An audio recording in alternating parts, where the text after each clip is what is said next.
हाँ, तो मैं एक एक से है ना, सबसे पहले 1 महीना हो गया लगभग, आज 28 तारीख है, ठीक है। तो मैं जिसको काम दिया हूँ ना, तो सबसे पहले पूछता हूँ। हाँ मीनू, आप बताओ सिलेबस बता। मैं सिलेबस कुछ भी पूछ सकता हूँ PY के, क्योंकि मैंने 1 महीने का टाइम दिया था और आपने तो बोला भी था कि मेरा तो हो भी गया है। मीनू रेडी हो आप?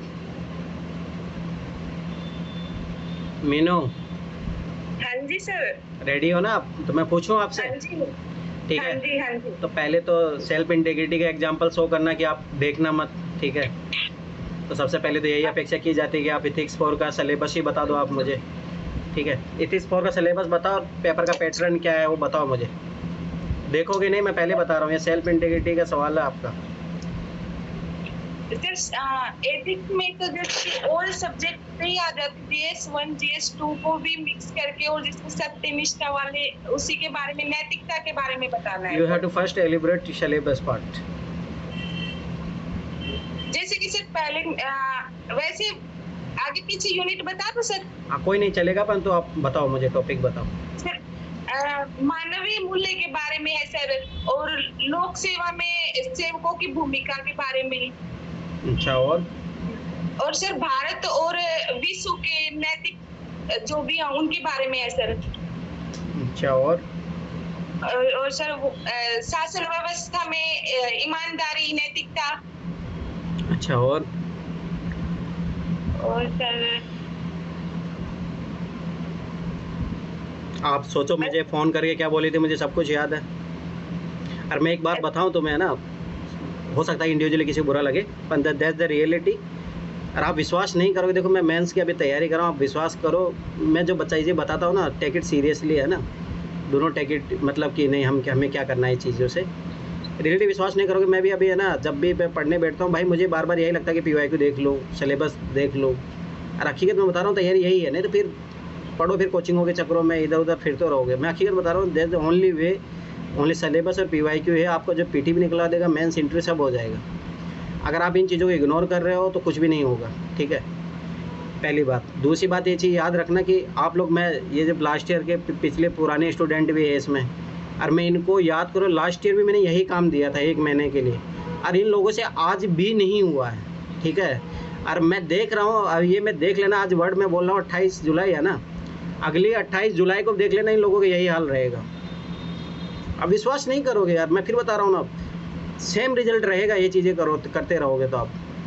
क्योंकि PYQ भाई आप समझ नहीं रहे हो अभी। तैयारी जैसे मेरा तैयारी, मतलब समझ रहे हो, मतलब हकीकत बता रहा हूँ कि अगर PYQ आपके रेडी है ना, जैसे मेरे, अब पता नहीं मुझे हो पाएंगे नहीं हो पाएंगे, क्योंकि 2 महीने में कुछ होता नहीं है, इसीलिए मैं बोल रहा हूँ अभी भी कर लो ये काम। तो ये PYQ अगर आपने कर लिया ना, जैसे अगर मैं, मुझे इतना कॉन्फिडेंस है, अगर मैं PYQ कर लिया, अभी 1 आध महीना है, 40-50 दिन है, तो मैं श्योरिटी साथ बोल रहा हूँ मेरा इंटरव्यू कॉल आएगा। मैं अभी आप लोगों के सामने बोल रहा हूँ, only just confidence for PYQ में फिर बार बार बता रहा हूँ, PYQ और सिलेबस में आपकी पकड़ है तो कोई भी आपको सिलेक्शन से नहीं रोक सकता। और मैं फिर बता रहा हूँ, कोचिंगों के चक्करों में पढ़ोगे तो बर्बाद हो गए, मैं पहले बता रहा हूँ। आपको असली गाइडेड जो करता है UPSC के पेपर ही गाइड करते हैं, और सिलेबस। और जब तक आपको इन चीज़ों पे मतलब आपको जब सिलेबस ही नहीं पता है, तैयारी क्या करोगे आप लोग। इसमें ऐसे भी स्टूडेंट है, मैं नाम तो नहीं बोलूँगा पर्सनली, जिनको ये भी नहीं पता कि CSET में नेगेटिव मार्किंग कितने का होता है। वो ये भी मेरे को कैलकुलेट करके नहीं बता पाते कि कितना हमारे नंबर आए। ये सीरियसली मैं बता रहा हूँ ये बात। जब तक आपको इस एग्ज़ाम का पैटर्न ही नहीं पता तो आप क्या तैयारी करोगे। ये बहुत सही बता रहा हूँ, ये सबसे पहले ये तैयारी होनी चाहिए। और तुम लोगों को लगता है कि मैं क्लासेज नहीं ले रहा हूँ, भाई बात क्लासेज लेने की नहीं है, बात आप भाई रोड मैप तो बनाओ ना पहले। और हकीकत में बता रहा हूँ ना, चाहे PT हो जाए, मेंस हो जाए, तब भी यही काम करना पड़ेगा जो आज जो मैं बोल रहा हूँ। मैं खुद यही कर रहा हूँ, आप भरोसा करो या नहीं करो, और यही करना पड़ेगा इस एग्ज़ाम को निकालना है तो। जब तक आपको सिलेबस और PYQ याद नहीं है तो कुछ भी नहीं होगा इस तैयारी में। जब तक आपको यही नहीं पता कि कौन सा पार्ट इंपॉर्टेंट है, पढ़ते रहो, बहुत सारी मार्केट में किताबें, हर कोई टॉपर आता है, किताबें बता के चले जाता है, यही होता है। तो भाई जब तक वही होता है ना, दूसरों का जूता पहनने का प्रयास करो तो कुछ भी नहीं होगा, ठीक है। अब मैं सबसे पूछूंगा, आज सबकी हकीकत पता लगनी चाहिए। नगीना बताओ तुम सिलेबस, इथिक्स का सिलेबस बताओ मुझे। और तुम तो बोला था ना तुमने पढ़ लिया, बताओ। सर यूनिट वाइज बताओ। हाँ, और मैं पहले बताऊँ, सेल्फ इंटीग्रिटी का एग्जाम्पल, कोई टिपना नहीं है, और वो मुझे पता लग जाएगा टिपोगे तो, इतना तो मैं कॉमन सेंस है मेरे अंदर, ठीक है। कोई ऐसा ज़्यादा ईमानदार बनने के चक्कर में नहीं, टिप के बता रहा है मेरे को पता नहीं चलेगा, ये तो भूल जाओ बात। फिर मैं उलझाना भी आता है मुझे। ठीक है, बताओ। सबसे पहले यूनिट है नीतिशास्त्र और मानवीय से संबंध। दूसरा है मानवीय, तीसरा है अभिवृत्ति, चौथा है अभिरुचि, पांचवा है भावनात्मक समझ, छठा है नैतिक विचारण करके, और छठा हो गया सातवां शासन में ईमानदारी, शासन में ईमानदारी है। अब देख लो नहीं ना, ये हाल है, ये सही नहीं है। और मैं फिर बता रहा हूँ, अरे मैंने लास्ट संडे भी आप लोगों को बोला था कि इथिक्स का तो ओनली सिलेबस भी पढ़ लिया ना, 120-130 नंबर आ जाएंगे ओनली सिलेबस पढ़ के भी। आप विश्वास नहीं कर रहे हो ये चीज़ों पे। मैंने क्या बोला था, इथिक्स का सिलेबस उठाना और उसी पे ही चैट जीपीटी सर्च कर लेना। एक बारी पढ़ के, दो बारी पढ़ के दिमाग में सेट नहीं हो पा रहा है। क्यों नहीं हो रहा? मैंने बोला था ना, काम क्या करना है। आप लोग वही नहीं समझते हो। मैंने क्या बोला था, पहले सिलेबस को 3-4 बार पढ़ो, एटलीस्ट माइंड में ये होना चाहिए सिलेबस क्या है। उसके बाद मैंने क्या बोला था, पीवाईक्यू देखो और सिलेबस पे उस पर वो टिक करो, स्टार लगाओ कि ये टॉपिक कितनी बार रिपीट हुआ है और किस किस एंगल से रिपीट हुआ है। जब तक इस तरीके से काम नहीं करो, 1 महीना मैंने किस चीज़ के लिए दिया है, वो तो आधा घंटे का काम है, मुझे बताओ। फिर 1 महीना किस चीज़ के लिए दिया है मैंने तुम लोगों के? ओनली सोचो, मैंने 1 महीना दिया है आप लोगों के सिलेबस ओनली पीवाईक्यू के लिए। और ये चीज़ समझो बहुत इंपॉर्टेंट, आप विश्वास नहीं करोगे इस चीज़ के लिए। पूरी रोड मैप तैयार होता है, आपका विजन खुलेगा कि मुझे करना क्या है साल भर, और फालतू में भटकाव नहीं रहेगा। तो काम इसमें यही था, लेके बैठो भाई पेपर, ऐसे काम नहीं चलेगा।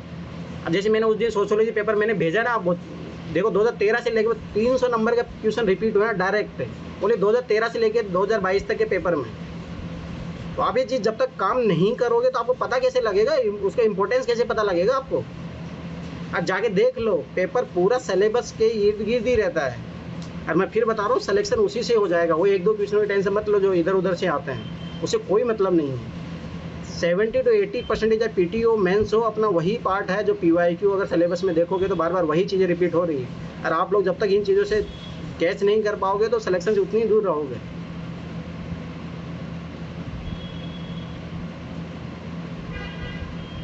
वो सचिन कहाँ भाग गया? अब ये लोग ऐसे ही भागेंगे? ठीक है, तो मतलब समझो, सिलेबस ही याद नहीं तो तुम लोगों को कैसे होगा? मतलब आप विश्वास करो ये चीज़ पे। मैं फिर बार बता रहा हूँ, और मैं पहले बता रहा हूँ, ये चीज़ सुन लो। मैं आप लोगों को जो मॉडल आंसर बना रहा हूँ, चाहे सोशियोलॉजी ऑप्शनल हो या जीएस के हो, मैं नहीं दूंगा जब तक पीटी नहीं निकलेगा। क्योंकि तुम लोग हो ना भाई, ये जो होता है ना डिपेंडेंसी, ये बहुत खतरनाक है। मैं नहीं दूंगा, मैं साफ बोल रहा हूँ। पीटी निकालोगे, और उससे पहले जब तक आप खुद अपने मॉडल आंसर बना के मुझे चेक नहीं कराऊंगा, तब तक मैं नहीं दूंगा अपने। क्योंकि मुझे पता तुम आधे से लोग तो मेरे भरोसे बैठे कि सर कर लेंगे अपने लिए, तो बस हम कर लेंगे। उससे कुछ भी फायदा नहीं होता है। जब तक आप खुद जंग में जाके लड़ोगे नहीं, तब तक हाथ पे तोड़ाओगे नहीं, तब तक पता नहीं लगता भाई, अनुभव नहीं आता। आप ये चीज़ को समझो। कोई बात जो भरोसे बैठे हैं ना मेरे भरोसे कि सर कर लेंगे काम, हमें दे देंगे। और जो कोचिंग वाले करते भी है ना, बहुत सारे कोचिंग वाले हैं जो बच्चों को इसीलिए डिपेंडेंसी बनाते हैं, वो आपके लिए ही खतरा में। लिख के दे रहा हूं, सिलेक्शन नहीं होगा। आप मेरे नोट्स यूज भी कर लोगे तो नहीं होगा। जब तक मैंने कितने सालों से आपको, लास्ट ईयर में मैंने आपको बोला था कि आप खुद से काम करो। आखिर मेरा सपोर्ट लो आप बस, कि हाँ कि सर ने ऐसे बनाया है, हमें वैसे बनाना है। बस मैं गाइडलाइन हमेशा आपको देता हूँ कि आप ऐसे काम करो। आपको करना काम आपको ही है, फ़ायदा आपको ही होगा। देखो लास्ट ईयर भी जो मैंने बोला पीवाईक्यू को, मैंने देखो ये चीज़ फिर भरोसा करो, पीटी उसी से ही निकलेगा जो मैंने बताया। मेरी क्लासेज, आप मेरी क्लासेज की इंपॉर्टेंस लो या मत लो, आखिर में भाई 7 साल बाद में मेरा पीटी निकला तो उसी तरीके से निकला। आप विश्वास करो। नहीं तो फिर एक दूसरा रास्ता भी है जिसमें आप सब कुछ पढ़ लो। तो फिर अगर आपके पास इतनी पोटेंशियल है, इतनी एनर्जी है, आपके पास इतना माइंड है कि आप सब चीज़ों को एब्जॉर्व कर पाओ, हो ही नहीं सकता। इसे एग्जाम की नीड समझो। ये एग्जाम ऐसा है ही नहीं कि जहाँ से आप पढ़ के चले गए। देख लो आपकी बार कितने क्वेश्चन आए हैं जहाँ से आप पढ़ के जाओगे, वो कर लोगे वो क्वेश्चन। कितनी मैगजीन पढ़ने जाओगे, क्या होगा उससे? आप विजन पीटी जो पीटी 365 उसको याद ही नहीं रख पाओगे आप। Lot of information there. तो मैं फिर बार बार बता रहा हूँ, काम करोगे तब दिखेगा उसका अंतर। आखिर मेरी क्लास का इंतजार करोगे, उससे क्या होगा? जब तक मैंने काम बता रहा हूँ करो।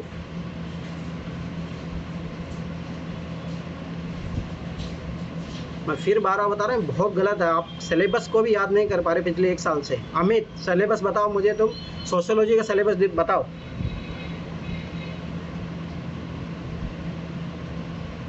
सोशियोलॉजी का सर मैंने नहीं देखा है सर अभी तक। क्यों नहीं देखा? 1 महीना मैंने किसके लिए दिया था? क्या कर रहे थे तुम 1 महीने से? तुम लोग और सोशियोलॉजी पढ़ रहे थे, इसके बावजूद तुम्हें सोशियोलॉजी का सिलेबस नहीं पता, क्या पढ़ाई करोगे फिर?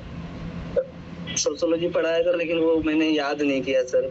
मुझे केवल इतना याद है कि 1 2 3 ये वर्ल्ड लेवल की पढ़ी जाती है सोशियोलॉजी, और उसके बाद फिर 4 से 10 तक। अब सोच लो अमित, अगर ये सिलेबस ही नहीं पता तो क्या है सोशियोलॉजी पढ़ के तुम क्या कर लोगे?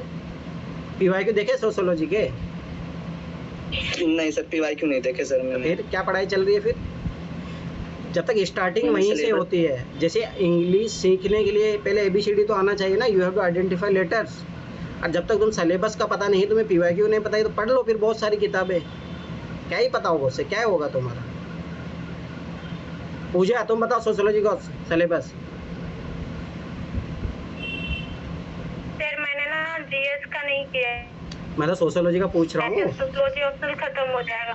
मैं सोशियोलॉजी ऑप्शनल का ही सिलेबस पूछ रहा हूँ आपसे, और मैं सिलेबस से पूछ रहा हूँ।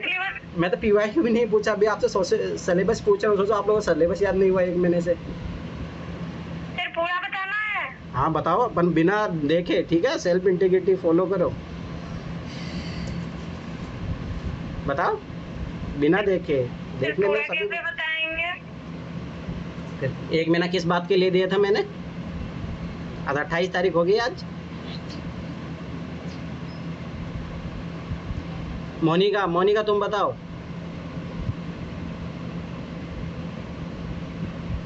मोनिका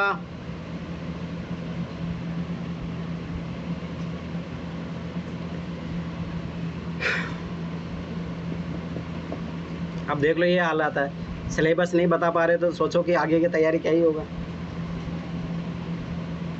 देखो मैं फिर बार बार बता रहा हूँ, जैसे होता है ना कि देखो एक चीज़ समझो, कोई भी जैसे गेम खेलते हो, जैसे वो वाला कभी गेम खेलो, वो वाला जो क्या बोलते हो उसको सेट करने वाला, क्यूब सोल्व करने वाला, उसमें है ना एक प्रोसेस होती है। एक बार प्रोसेस सुन लो पहले, उसमें एक प्रोसेस होती है। अगर आप वो प्रोसेस नहीं आती है तो मैं लिख के दे रहा हूँ, गारंटी वो कभी आपसे, मतलब बाय द वो होता ना कि मतलब लकली हो जाए, कभी कितने टाइम में होगा कोई गारंटी नहीं है ना। तो ऐसे ही इस एग्ज़ाम की एक प्रोसेस है, आप चीज़ समझो, ठीक है? अगर जब तक आपको वो हेलो हाँ एक्चुअली मेरा म्यूट हो गया था, वो अनम्यूट नहीं होता। हाँ मेरा दे रहे 1 मिनट। सर आप क्या पूछ रहे थे? सोशियोलॉजी सिलेबस बताइए आप। मैंने आपको स्टार्टिंग में सिलेबस के लिए समाजशास्त्र एक परिचय और हाँ, बिना देखे सेल्फ इंटीग्रिटी फॉलो करना, ठीक है? मैं बीच में बच्चों को देख रही हूँ, मैं कहाँ बुक खोलूंगी।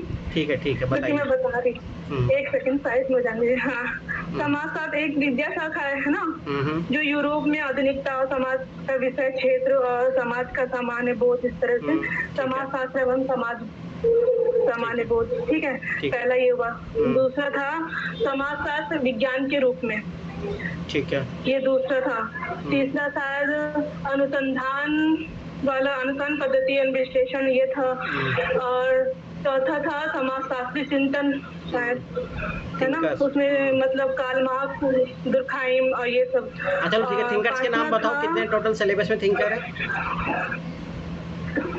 सर ये नहीं, हमें ऊपरी जो याद है ढंग से, अच्छा मतलब सेकंड पेपर का तो नहीं पता है मुझे, लेकिन फर्स्ट पेपर का ये है कि कार्ल मार्क्स है, इमाइल दुर्खेम है, मैक्स वेबर है, और तालकॉट है, पार्सन्स है, इतना ही पता है। रॉबर्ट है सर। जेएस मीड कौन बताएगा?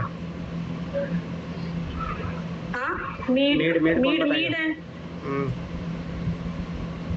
हाँ, और आगे सिलेबस और स्तरीकरण, ठीक है, गतिशीलता, उसी में क्या लगा पता नहीं। हाँ, कार्य, आर्थिक जीवन, पानी दे दी, हाँ दे दी पानी, और राजनीति। हाँ दे दी ना सर, मैं 2 मिनट में करूँ क्या? राजनीति और समाजशास्त्र है, धर्म और समाज है, और हाँ दे दी सर, मैं करती हूँ ना। ठीक हाँ ठीक है। तो सुनो इधर देखो, तो जो उसको सॉल्व करना होता है ना, तो उसके प्रोसेस होती है, ये चीज़ समझो। जैसे अभी कभी देखना वीडियो में ना, अभी शायद मैंने नितिन गडकरी चैनल पे एक वीडियो देखा था, तो उसमें एक वही था, वो आर्टिस्ट था उसका, तो जस्ट वो सेकंडों में सोल्व कर देता है। तो ये चीज़ याद रखो कि जब तक आपको सिलेबस याद नहीं है और पीवाईक्यू की आपको समझ नहीं है, तो मैं हकीकत बता रहा हूँ ना, आप बहुत स्ट्रगल करोगे। बाय द गॉड हो जाए, बहुत टाइम लगेगा, मैं हकीकत बता रहा हूँ। That's the reality. आप भरोसा करो या ना करो, ठीक है। अगर आप उस चीज़ को प्रोसेस सीख लिए, आप हकीकत में बता रहा हूँ ना, ये एग्ज़ाम एक बार में निकल सकता है अगर उस प्रोसेस को आपने आइडेंटिफाई कर लिया। आप आज ये चीज़ करो या ना करो, आगे 10 साल बाद में भी आपको अगर इस एग्ज़ाम को निकालना है तो करना वही पड़ेगा जो मैं बता रहा हूँ। आप ये चीज़ को विश्वास करो। जैसे आप यार मैं मेंस की तैयारी कर रहा हूँ, हो सकता है कि यार मेरा आगे क्या होगा मुझे भी नहीं पता, परंतु मुझे अब इतना ज़रूर पता चल चुका है कि ये प्रोसेस है और इससे मैं एग्ज़ाम निकाल लूँगा। मैं हकीकत बता रहा हूँ, ये चीज़ को भरोसा करो। ये कॉन्फिडेंस आ जाता है जब इस प्रोसेस को आप फॉलो करोगे। जो मैं चीज़ें बता रहा हूँ आप अगर करते, 1 महीना में आप लोगों को दिया था कि आप ये चीज़ को कीजिए, ठीक है, तो इस चीज़ का बहुत फ़र्क पड़ता है। आप विश्वास करो, ये चीज़ आपको खुद ही ऑटोमेटिक नज़र आ जाएगी कि क्या चाहिए इस चीज़ के लिए।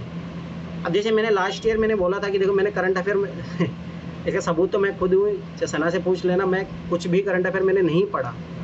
एक करंट अफेयर के लिए मैंने कोई वो स्टार्टिंग 8-10 क्लासेस देखी थी, वो भी नहीं देखी, ठीक है। मुझे पता है स्टैटिक पार्ट, अभी भी देखो मैं मेंस के लिए भी है ना कुछ भी करंट अफेयर नहीं पढ़ रहा हूँ और मुझे इतना पूर्ण भरोसा है कोई ज़रूरत नहीं है। मतलब क्या, मतलब ऐसा नहीं, थोड़ा बहुत आइडिया होना चाहिए, परंतु आप एक जैसे मेंस 365 पढ़ने लग जाओ, कोई ज़रूरत नहीं है। तो ये चीज़ समझो, क्योंकि पीवाईक्यू अगर आपने कर लिया ना तो बहुत सारी चीज़ें तो वहीं से आपको एग्जाम्पल मिल जाते हैं। लगभग आप पीवाईक्यू जब 2023 तक करोगे तो उसमें अगर मान लो कोई मॉडल आंसर बना के रखा है या आप खुद भी सर्च करोगे तो कुछ एग्जाम्पल मिल जाते हैं। कोई ज़रूरत नहीं है करंट अफेयर के, एक्स्ट्रा करंट अफेयर पढ़ के आप कुछ करोगे। जैसे मान लो जीएस में GS 1 से लेके GS 4 तक मान लो 80 क्वेश्चन आते हैं। 80 में रियलिटी में अगर आप देखना पेपर, वही है ना, आप पेपर देखो तब पता लगेगा ना। रियलिटी में ऐसा होता है कि 16 से 17 क्वेश्चन आपके स्टैटिक पार्ट से ही होते हैं। वो हर क्वेश्चन में 3-4 क्वेश्चन ऐसे डाल देता है जो करंट अफेयर से होता है, ठीक है। पर हकीकत में बता रहा हूँ, वो 3-4 जो करंट अफेयर का आपको लग रहे हैं ना, जब तक आपको स्टैटिक पार्ट कंप्लीट नहीं है तब भी आप उसको करंट अफेयर पढ़ के भी नहीं कर पाओगे। अगर करंट अफेयर के बेस पे लिख के भी आओगे ना, उसको नंबर नहीं मिलेंगे, एवरेज नंबर मिल जाएंगे। और वो एवरेज नंबर तो मैं बिना ऐसे भी करंट अफेयर पढ़ के भी ले आऊँगा। तो ये चीज़ को हकीकत समझो। आप लोग क्या ना करंट अफेयर की दुनिया में ज़्यादा बिजी होना चाहते हो अपने आप को, कि नहीं हम ये पढ़ ले, वो पढ़ ले, ये पढ़ ले। बात ये है कि जब तक आप है ना सिलेबस पे काम नहीं करोगे, पीवाईक्यू पे मॉडल आंसर नहीं बनाओगे, उस पर काम नहीं करोगे, आपकी तैयारी मैं फिर बता रहा हूँ अधूरी है। और जिस दिन ये तैयारी कर लिया 99% आपकी तैयारी कंप्लीट है। आप इस चीज़ पे भरोसा करो। मैं फिर बार बता रहा हूँ, आपको ऐसा लगता है कि अब जैसे मुझे पता किसी ने भी नहीं किया ये काम, सोचो ये 1 महीना हो गया और बहुत सारे लोगों को तो 1 साल हो चुका है पूरा। नर्मदा तुमने किया काम, सिलेबस याद है? नहीं अभी नहीं हुआ। क्यों नहीं हुआ? सोचो तुम तो, ये बहुत गलत बात है ना। कुर्बान तुम्हारा सिलेबस बताओ, उर्दू का सिलेबस बताओ तुम। कुर्बान अब बताओ, तुम लोगों को ये हाल है। आप पूजा बताओ क्या बोल रही थी तुम? हाँ कुर्बान बताओ, सिलेबस बताओ उर्दू का। हाँ उर्दू का सिलेबस बताओ।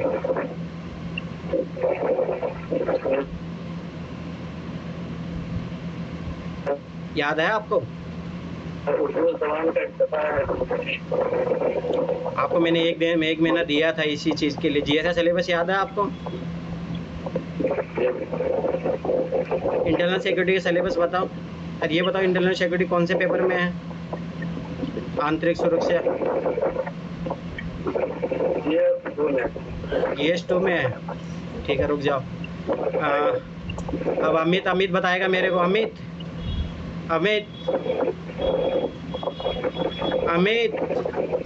हाँ सर, हाँ सर। आंतरिक सुरक्षा कौन से पेपर में है? सर पेपर 3 का है sir. Paper 3 sir, internal security. अच्छा तो तुम बताओ गवर्नेंस कौन से पेपर में है अमित? 2। अच्छा तो गवर्नेंस का सिलेबस बता दो।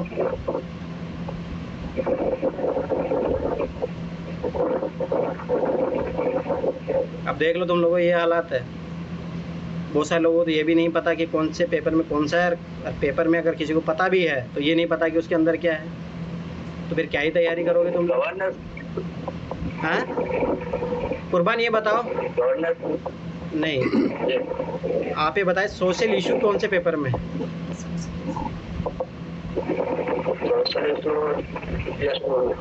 हाँ कौन से? GS 1 में है। सोशल जस्टिस सोशल जस्टिस,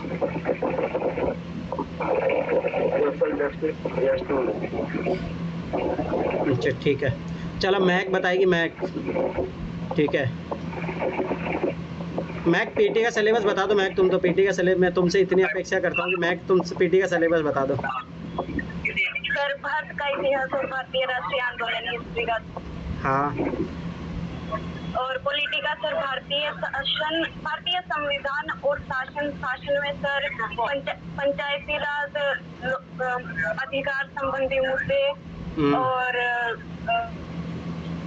भारतीय शासन और संविधान, पंचायती राज अधिकार संबंधी मुद्दे, लोक नीति से संबंधित मुद्दे, भारतीय आर्थिक जैव विविधता सर, भारतीय आर्थिक विकास, पर्यावरण संबंधी मुद्दे, राष्ट्रीय और अंतर्राष्ट्रीय महत्व की वर्तमान घटना, सामान्य विज्ञान और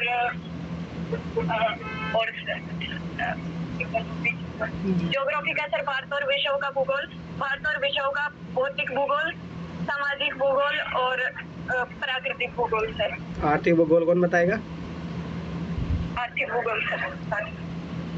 अच्छा ये बताओ, मैं यूपीएससी पेपर का कैसा पैटर्न, मतलब पीटी में क्या क्या होता है, कितने पेपर होते हैं, कितने मार्क्स के होते हैं? सर यूपीएससी में सर पीटी में 2 पेपर होते हैं, प्रीलिम्स का सर और एक सीटेट का। प्रीलिम्स के पेपर में सिर्फ 2 क्वेश्चन आते हैं, 2 प्रीलिम्स नहीं, जीएस का पेपर। हाँ, पीटी में जीएस का पेपर में सर 2 क्वेश्चन आते हैं, 200 नंबर के, और थर्ड नेगेटिव मार्किंग होता है सर पर क्वेश्चन। एक क्वेश्चन कितने नंबर का होता है? एक क्वेश्चन 2 नंबर का होता है सर। नेगेटिव मार्किंग कितने की होती है उसमें? 1/3 पर क्वेश्चन। 1/3 कितना हुआ? 1/3 सर। तो 1/3 किसका 1/3? यही तो पूछ रहा हूँ सर। 3 क्वेश्चन गलत हो गए ना सर, तो 1 क्वेश्चन के नंबर जाएंगे। वो तो मैं समझ गया, चलो ठीक है, पर बताओ तो 1/3 किसका? 1/3 सर 4 नंबर का सर। 2 नंबर। 2 नंबर का 1/3 कितना हुआ? 2 नंबर का सर 1/3 एक मिनट 0.06 के आसपास 6 कितना हुआ? सर मेरे को सर इतना पता है, 3 क्वेश्चन गलत होने पर 1 क्वेश्चन का नंबर जाएगा। चलो ठीक है, सीसेट के बारे में बताओ। चलो इतना तो पता है तेरे को, सीसेट का बताओ। सीसेट में सर 80 क्वेश्चन होते हैं, पर क्वेश्चन सर 2.5 नंबर का होता है, और उसमें सर नेगेटिव मार्किंग वही 1/3 होता है। तो वो 1/3 कितना हुआ 2.5 का? 2.5 का सर 1/3 हो गया सर। मेरे को नहीं पता सर, मेरे को ये पता है 3 क्वेश्चन पे 1 क्वेश्चन गलत होगा। चलो ठीक है, मेंस का बताओ। मेंस में कितने पेपर होते हैं, क्या होते हैं? इंटर कितने नंबर का होता है? मेंस में सर 4 पेपर होते हैं sir, GS1, GS2, GS3, GS4, एक निबंध का पेपर होता है, 2 के पेपर होते हैं, 2 लैंग्वेज के पेपर होते हैं। GS1 में सर GS1 का सिलेबस है सर भारतीय कला तथा वास्तुकला के साहित्य, कला और वास्तुकला के प्रमुख पहलू सर। दूसरा भारत का मॉडर्न इंडिया आता है सर, उसमें है सिलेबस 18वीं शताब्दी के मध्य से लेकर वर्तमान तक के महत्वपूर्ण आयाम तथा भारतीय राष्ट्रीय आंदोलन। फिर वर्ल्ड हिस्ट्री आता है, वर्ल्ड हिस्ट्री का सिलेबस है, और उसमें सर मॉडर्न हिस्ट्री में पोस्ट इंडिपेंडेंस इंडिया भी आता है उसका, पोस्ट इंडिपेंडेंस इंडिया का सिलेबस। फिर वर्ल्ड हिस्ट्री का सर विश्व के इतिहास तथा 18वीं शताब्दी से लेकर विश्व के महत्वपूर्ण पहलू जैसे 18वीं शताब्दी आएगा? नो सर 19 से पता नहीं सर, पर मेरे को ये पता है कि औद्योगिक क्रांति, विश्व की वो क्या नाम, प्रथम विश्व युद्ध, ये इम्पोर्टेंट सेगमेंट है। और फिर महिलाओं से संबंधित मुद्दे आते हैं सर फर्स्ट पेपर के अंदर। दूसरा और ज्योग्राफी का आता है सर, इंडियन और वर्ल्ड ज्योग्राफी, वही विश्व, और उसमें सर डिजास्टर मैनेजमेंट भी आता है, जैसे भूकंप की मैनेजमेंट GS1 में।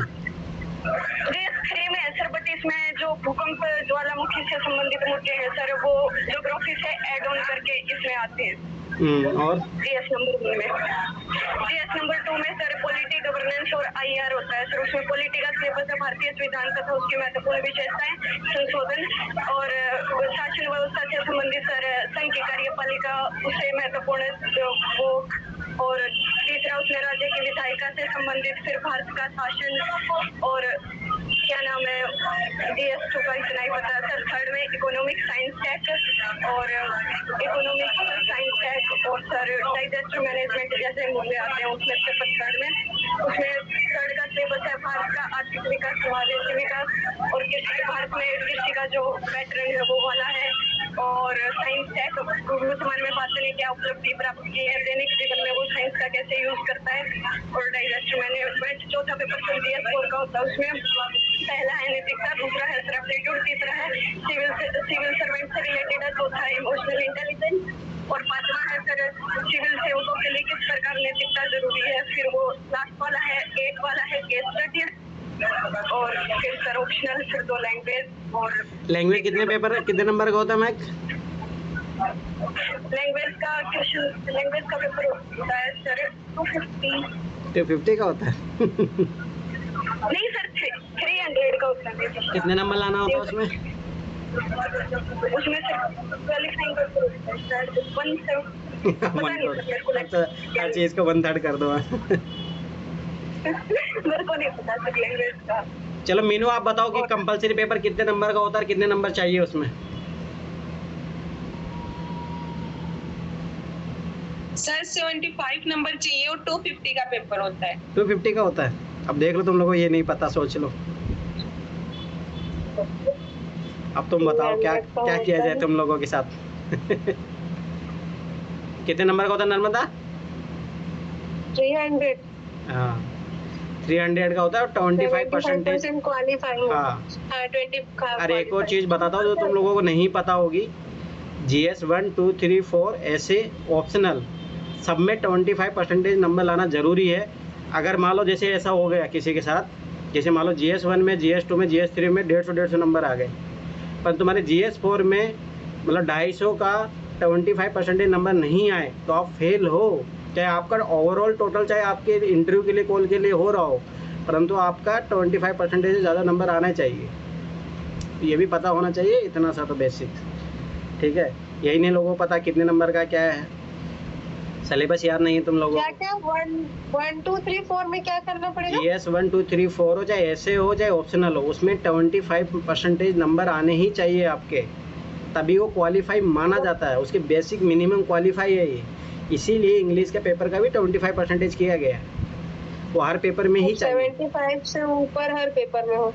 नहीं 25 नहीं, सॉरी 10% चाहिए। GS 1 2 3 4 उनमें 10% 25 नंबर चाहिए होते हैं, ऐसा फिक्स है उसका, ठीक है। वो चाहिए होता है, नहीं तो ऐसा नहीं कि आपका उधर पास हो रहे हो और उसमें एक पेपर में फेल, तो आप ओवरऑल फेल ही माने जाओगे।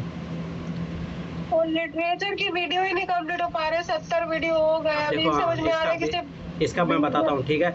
लास्ट ईयर तुम्हें मैं दिया था वीडियो, और हकीकत में बता रहा हूँ, देखो करने के लिए ना इच्छा शक्ति चाहिए होती है, ठीक है। करने वाला कर लेता है, ठीक है। और जैसे मेरा भाई है छोटा, तो उसको मैंने टास्क दिया तो उसका कंप्लीट हो गया अभी। तो टास्क लोगे भाई, करना है तो कंप्लीट करना ही है। अब जैसे उसने लगभग 40-50 दिन में, 40 क्या मतलब लगाए 60-70 दिन, पर हो गया कंप्लीट। 150 क्लासेस कैसे भी देख के उसने निपटा ली। तो मुझे भी उसका ऐसा रहता था कि वो भी ऐसे पेंडिंग रखेगा, तो ऐसा नहीं होता, करना पड़ता है। सोशोलॉजी वालों को तो 250 क्लासेस करनी पड़ती है, आपको 150 क्लासेस नहीं की जा रही है, ये तो गलत बात है ना, करनी तो पड़ेगी। 70 में पहुंचा, अब ये नहीं समझ में आ रहा है कि अभी खाली लिटरेचर का ही करे, बाकी सब छोड़ दे। तो मैंने क्या बोला था आपको, अभी सितंबर तक ओनली ऑप्शनल पे ही फोकस करना है, आप उसको तो कंप्लीट करो। अभी देखो एक चीज़ याद रखना कि पीटी, जैसे मान लो कि आप अगर अभी ऑप्शनल नहीं पढ़ रहे हो, जैसे अभी मैं आखिर बता रहा हूँ, पीटी के बाद अगले साल तो पीटी के लिए 50, जैसे आपके पास जितने दिन है उतने मिलेंगे, 70 या 72 दिन हैं पीटी के बाद, ठीक है। आखिर मैं बता रहा हूँ ना, जो सिलेक्शन अगर लेना है आप लोगों को, तो वो जो 70 दिन होते हैं ना, ओनली वो आपका रिवीजन के लिए है। अगर आप ये सोचो कि हम क्लासेस देख लेंगे, नहीं होगा, मैं अभी लिख के दे रहा हूँ ये गारंटी। कि आप 150 क्लासेस देखोगे उस टाइम में जाके फिर आप सिलेक्शन ले लोगे, भूल जाओ पहली बात, ठीक है। हकीकत में बता रहा हूँ ना, उस टाइम में आपका ये होता है कि रिवीजन करो, ठीक है, और टेस्ट लिखो, बस इतना ही टाइम होता है 70 दिन का, जिसमें आप ओनली रिवीजन कर सकते हो और जाके बस टेस्ट लिखो। अगर आप ये चीज़ सोच रहे हो कि हम बाद में क्लासेस कर लेंगे, बाद में GS 1 2 3 4 के नोट्स बना लेंगे, मॉडल आंसर बना लेंगे, नहीं होगा। अगर बाय द वे मान लो कि आपने एडी चोटी का जोर लगा भी लिया, तो मैं लिख के दे रहा हूँ आपकी रैंक आएगी 800 या 900 के बीच में। आप ये चीज़ सोचो कि प्रॉपर IPS बन जाए, IAS बन जाए, भूल ही जाओ। अगर आपको प्रॉपर अच्छी रैंक निकालना है तो उसकी मेहनत करनी है अभी, ठीक है। और जिसमें सबसे ज़्यादा इंपॉर्टेंट टाइम है दिसंबर तक का, मान के चलो मेंस के लिए। नहीं तो जनवरी में जाते ऐसे होता है कि PT के लिए फड़फड़ाने लग जाओगे तुम लोग। मैं बोलूँगा थोड़ा बहुत पढ़ लो, मेंस के लिए नहीं पढ़ पाओगे, क्योंकि फिर आपको लगेगा अरे PT नहीं निकला तो फिर मेंस का क्या मतलब है। तो मोटा मोटा ये मान के चलो कि आपके दिसंबर तक का टाइम है, जिसमें जुलाई तो आपने निकाल दिया।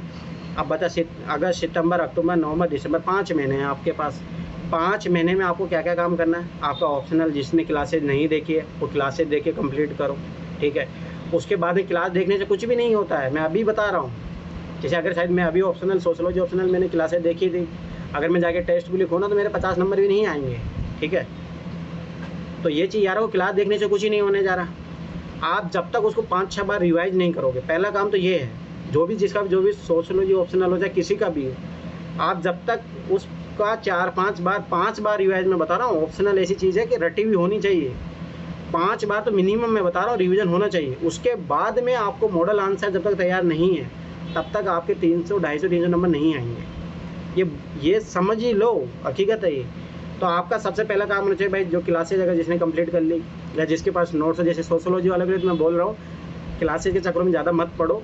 अगर देख रहे हो तो देखो, ठीक है, पर ज़्यादा इंपॉर्टेंट मेरे जो नोट्स हैं ना वो पढ़ लेना। जितनी बार पढ़ोगे उतना ज़्यादा फ़ायदा मिलेगा। और सोशलॉजी का एक फ़ायदा जो मैं देख पा रहा हूँ खुद, सबसे बड़ा फ़ायदा ये है कि अगर आपने 500 नंबर की तैयारी की तो डायरेक्ट आपकी 1300 नंबर की तैयारी हो जाएगी। 1300 नंबर के 500 से वो मैं बताऊंगा कैसे।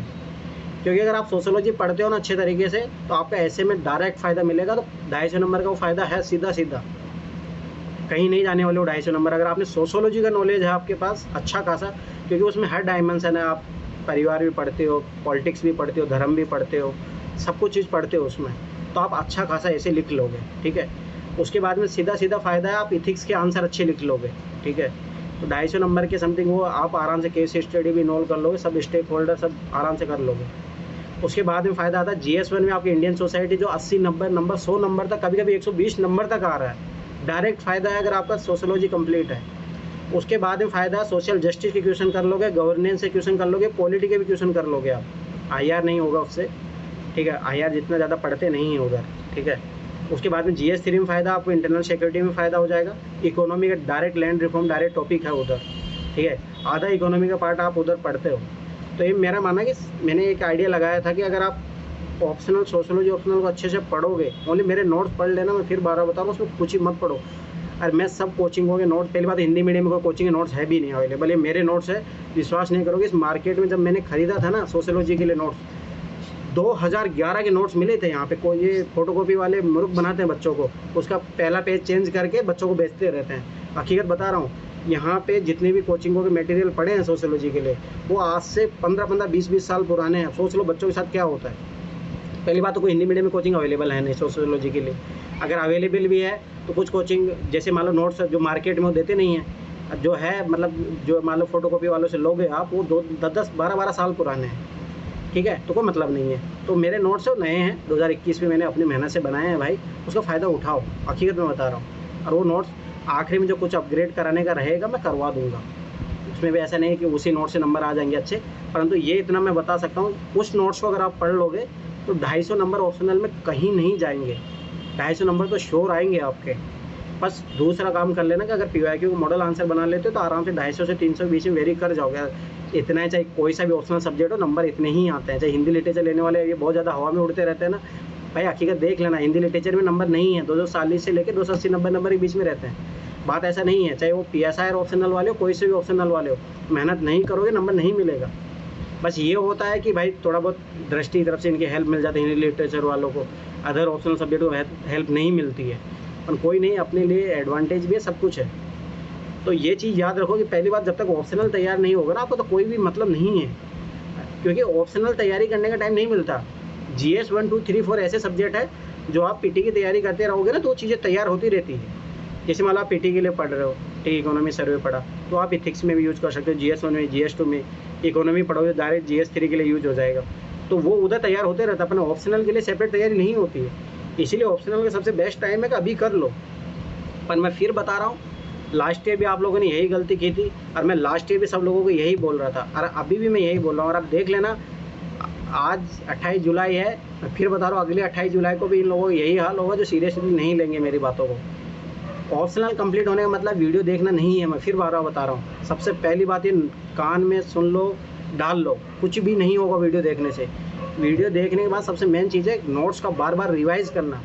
और मेरा मानना है कि आप जब मेंस लिखो उससे पहले 10-15 बार 20 बार पढ़ लो उन नोट्सों को, तब जाके फ़ायदा है। मैं फिर बार बता रहा हूँ।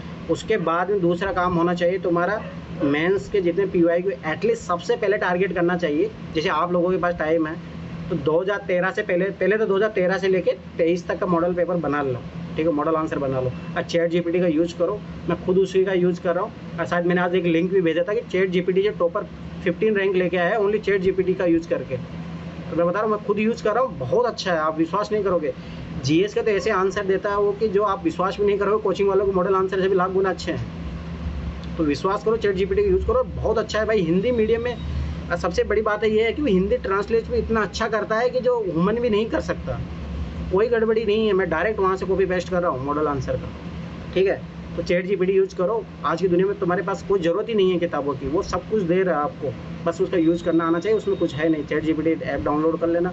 और यहाँ तक इतना और अच्छा है, जैसे मैंने उसका यूज़ भी किया कि पर वो थोड़ा ज़्यादा नोटंकी करता है कि अगर आप ज़्यादा यूज़ कर लोगे तो उसका तो इतना समझ लो कि उसकी कैपेसिटी समझ लो कि वो है ना, जैसे मान लो किसी न्यूज़पेपर में मान लो कोई बढ़िया आर्टिकल आपको इंग्लिश में मिल रहा है तो उसको डायरेक्ट फ़ोटो खींचो और उसमें डाल दो, वो पूरा हिंदी में ट्रांसलेट करके दे देता है एकदम टू द पॉइंट, बहुत अच्छे से। तो ये चीज़ें फ़ायदा उठाओ। और दूसरी बात, जैसे मान लो कि ऑप्शनल वाले हैं उसमें यूज़ करो, परंतु थोड़ा ऑप्शनल के लिए थोड़ा ये समझदारी करना, जैसे क्रिटिक्स पॉइंट चाहिए आपको तो उसमें जब भी सर्च करो तो थोड़ा, जैसे मान लो सोशियोलॉजी हो गया या मान लो PSI आपका ऑप्शनल है, हिंदी लिटरेचर, तो जब भी आप सर्च कर रहे हो तो थोड़ा, जैसे मान लो कि वो थोड़ा जनरल आंसर देता है, आपको ये ट्राई करना पड़ेगा, उसमें डालना पड़ेगा कि नहीं सोशल थोड़ा क्रिटिक्स दो, इसमें थिंकर्स का थोड़ा वैल्यू एडिट करो, तो आखिर में लिखना पड़ेगा आपको। बस इतना सा काम कर देना, बहुत अच्छा मॉडल आंसर बना के देता है। तो मैं बता रहा हूँ ना कि आप जैसे ऑप्शनल का भी मॉडल आंसर बनाओगे, इथिक्स का भी बहुत अच्छा आंसर देता है, ठीक है। तो मेरा मानना है कि ChatGPT का यूज़ करो, बहुत ज़रूरी है आज के दौर में, क्योंकि जितना टाइम ऐसे बहुत ज़्यादा लग जाएगा। और कोई कोचिंग के है नहीं मॉडल आंसर, दृष्टि में सही बता रहा हूँ, वो जो बुक है ठीक है, मतलब ये माने चलो अगर 10 नंबर का अगर मैं दूँ तो ओनली IAS का भी मैंने देख रहा हूँ, मैं अभी मॉडल आंसर बना रहा हूँ, तो ओनली IAS का दूंगा मैं 5 लोग 5 नंबर, तो दृष्टि को मैं 3 नंबर ही दूंगा मॉडल आंसर वाले में। मैं हकीकत बता रहा हूँ, ये चीज़ नहीं है अच्छे, आप खुद से काम करो। तो आपको इन्वॉल्व करना है कि जैसे पनाह ले लो, काम आएगा वो भी। तो आपको काम ये करना है कि एक तो आपको ChatGPT का यूज़ करना है। सबसे पहले ChatGPT से क्वेश्चन डालो, वो पूरा मॉडल आंसर दे देता है, पहले उसको पढ़ो मॉडल आंसर को, ठीक है। उसके बाद में आपको पढ़ना है, जैसे दृष्टि का मॉडल आंसर पढ़ो, आपको पता लग जाए, फिर ओनली IAS का पढ़ो। अब उसमें से अच्छे अच्छे पॉइंट छाट के अपना खुद का मॉडल आंसर बनाओ। तो यही काम मैं कर रहा हूँ। और मैं पहले बता रहा हूँ, मैं नहीं दूंगा अपने नोट्स, नहीं दूंगा, मैं अभी क्लियरली बोल रहा हूँ। आप खुद आप अपने हाथों से करो काम, बहुत मेहनत है इसमें, करोगे तो आपका दिमाग ओपन होगा। और ये लिख के काम कर लो, ये काम कर लिया ना, GS 1 2 3 4 हो, ऐसे हो, कुछ भी हो, बहुत अच्छे नंबर आएंगे।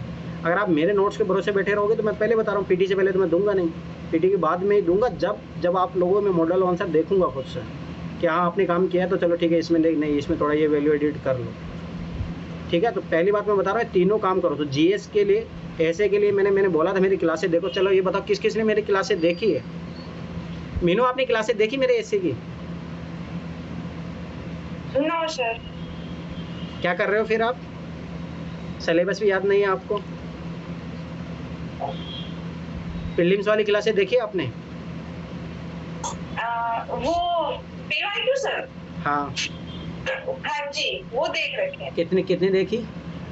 वो तो A to Z देख रखी है मैंने। वो पहले देखी थी ना, अभी से एग्जाम के बाद दोबारा देखा आपने? मैंने दोबारा देखने को बोला था ना आपको। नहीं सर, दोबारा तो नहीं देखी, लेकिन मुझे जो आपने बताया था वो याद है सब। अच्छा, पूछो फिर आपसे कुछ। हाँ जी, पूछो। क्रिप्स नहीं, क्रिप्स पर टेक्नोलॉजी का क्वेश्चन कब आया था? 2021 में सर। गलत, अब देख लो। सर मैंने तो आंसर याद कर रखी, यूं थोड़ी ना याद कराई। ये क्वेश्चन होती है यार, मैं आया था ये PYQ का मतलब ही क्या हुआ? क्योंकि वही क्वेश्चन है ना 2018 में भी आया था, फिर वही 2019 में रिपीट हुआ।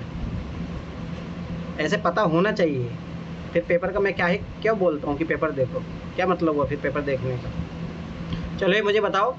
हाँ, अब मैं सबसे पूछता हूँ, ठीक है? तो सबसे पहले नगीना कहाँ भाग गई? नगीना गई। काजल, एक तो इतना लेट क्लास ज्वाइन कर रही हो, कहाँ बिजी थी तुम? सर थोड़ा बिजी थी इसलिए लेट हो गई। चलो ठीक है, 2024 वाले पेपर में ये बताओ 2011 से लेकर 2023 तक कितने क्वेश्चन रिपीट हुए हैं? सर कौन से सब्जेक्ट से? नहीं, तुम तो बता दो, कोई से बता दो, तुम क्वेश्चन बताओ भाई, ये क्वेश्चन रिपीट हुआ था। सर अभी मैंने एनालाइज नहीं किया, मतलब हाँ हुए 10-12 क्वेश्चन तो रिपीट हुए हैं। अच्छा ठीक है, 10-12 बता दो तो कौन कौन से रिपीट हुए, हमें भी तो पता लगे। सर देखना पड़ेगा, मैं मेंस की मैं नगीना में ध्यान नहीं दिया। अच्छा, पर सर रिपीट तो काफी हुए हैं, इतना तो है मैंने किए था ना उस टाइम, लग रहा था कि हाँ रिपीटेड क्वेश्चन है। अच्छा। पर मुझसे मनी वो बात थोड़ी अलग थी।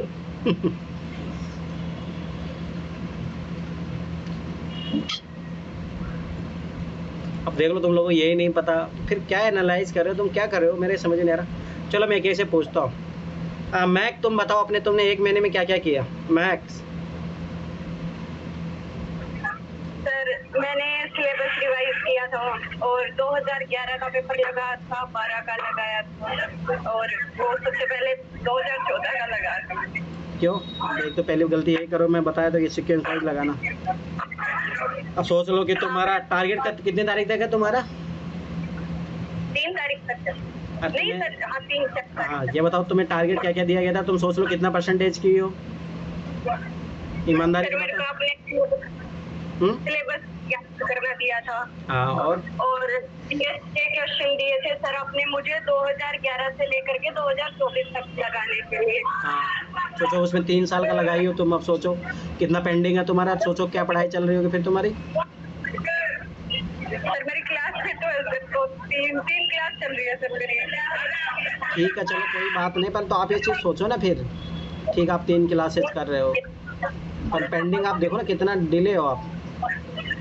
चलो ठीक है, कुर्बान तुम बताओ। तो ये तो देख लो, मैं का ये माना जाएगा कि इसने टोटल मैंने जो टारगेट दिया था इसका इन्होंने ओनली 5% किया है। ठीक है, अभी देखो, अभी सभी का आइडिया में लगा के बताता हूँ। कुर्बान आप बताओ, कुर्बान आपने क्या क्या किया है एक महीने में?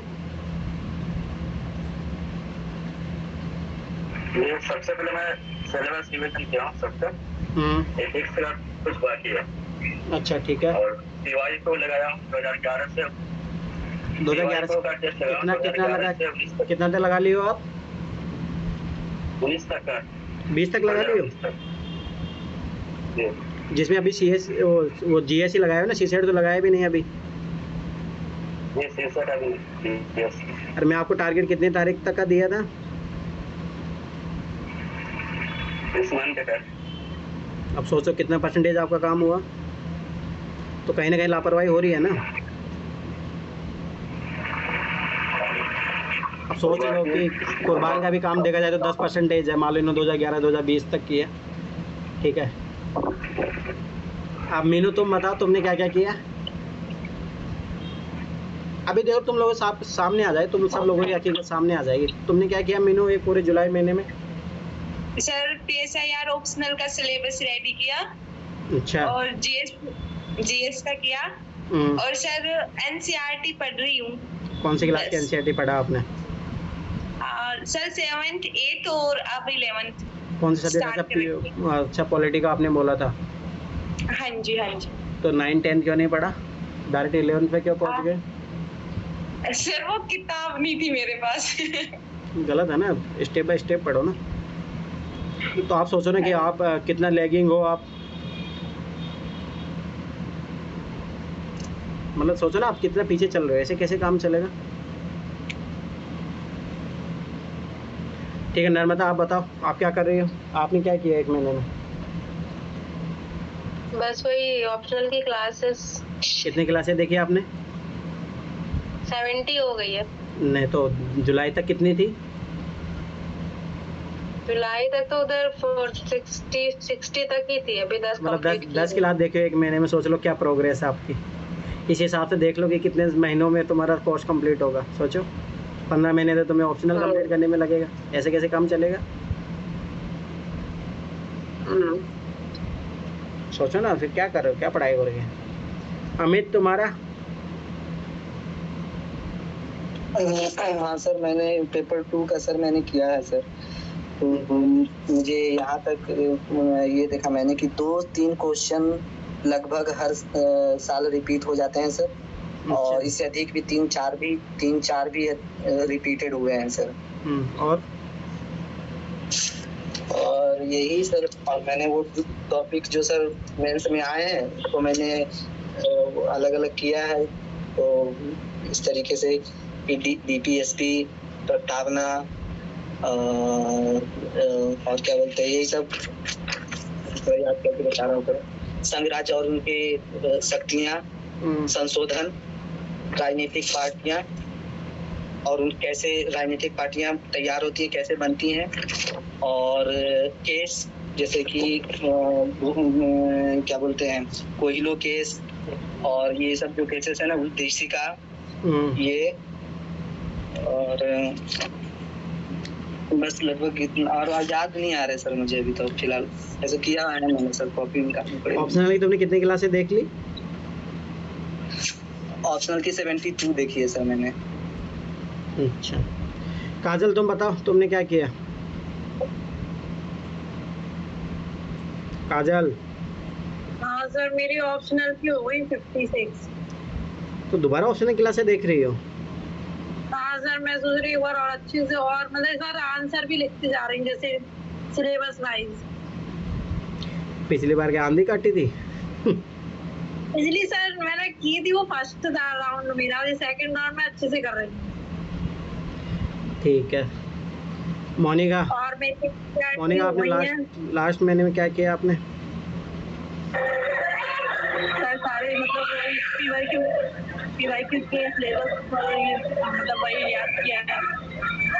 अच्छा यही किया है मैंने। सोशियोलॉजी की कोई वो नहीं देखा, मतलब वीडियो वगैरह। वीडियो मत देखो, मेरे नोट्स पढ़ो डायरेक्ट,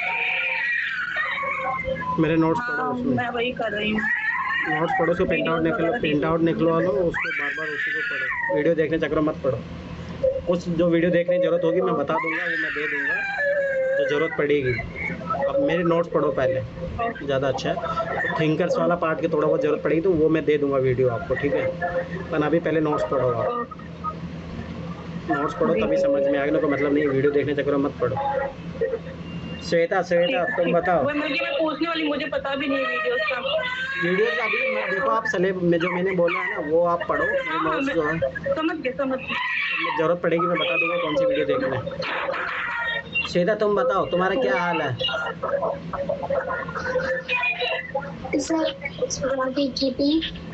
पहले तो तुम्हें बता दो अपना, छोड़ो वो सब, तुम्हारी पढ़ाई तो बात की बात है। तुम्हारा सर्टिफिकेट तैयार हुआ नहीं हुआ अभी भी? नहीं हुआ? नहीं। कैसे काम चलेगा तुम्हें पता है? ये बहुत गलत बात है। मैंने कहा था, अब याद करो तो उन्होंने कहा ठीक है। दूसरे पे डिपेंडेंसी रहोगे तो यही होगा ना। और याद करो तुम जब 2021 या 22 में अपनी पहली बार बात हुई थी तब मैंने उस टाइम भी बोला था आपको कि सेल्फ डिपेंडेंट बनो, खुद का काम खुद करने सीखो। और आज देखो उसी की लापरवाही है। और आप ये चीज़ मैं फिर बार बता रहा हूँ, इसको मजाक में मत लो। 20 नंबर का सीधा डिफरेंस है, 20 नंबर के लिए कितनी मेहनत करनी पड़ जाती है, समझ ही नहीं रहे इस चीज़ को। ज़्यादा इम्पोर्टेंट तुम्हारे लिए वो है सर्टिफिकेट बनाओ।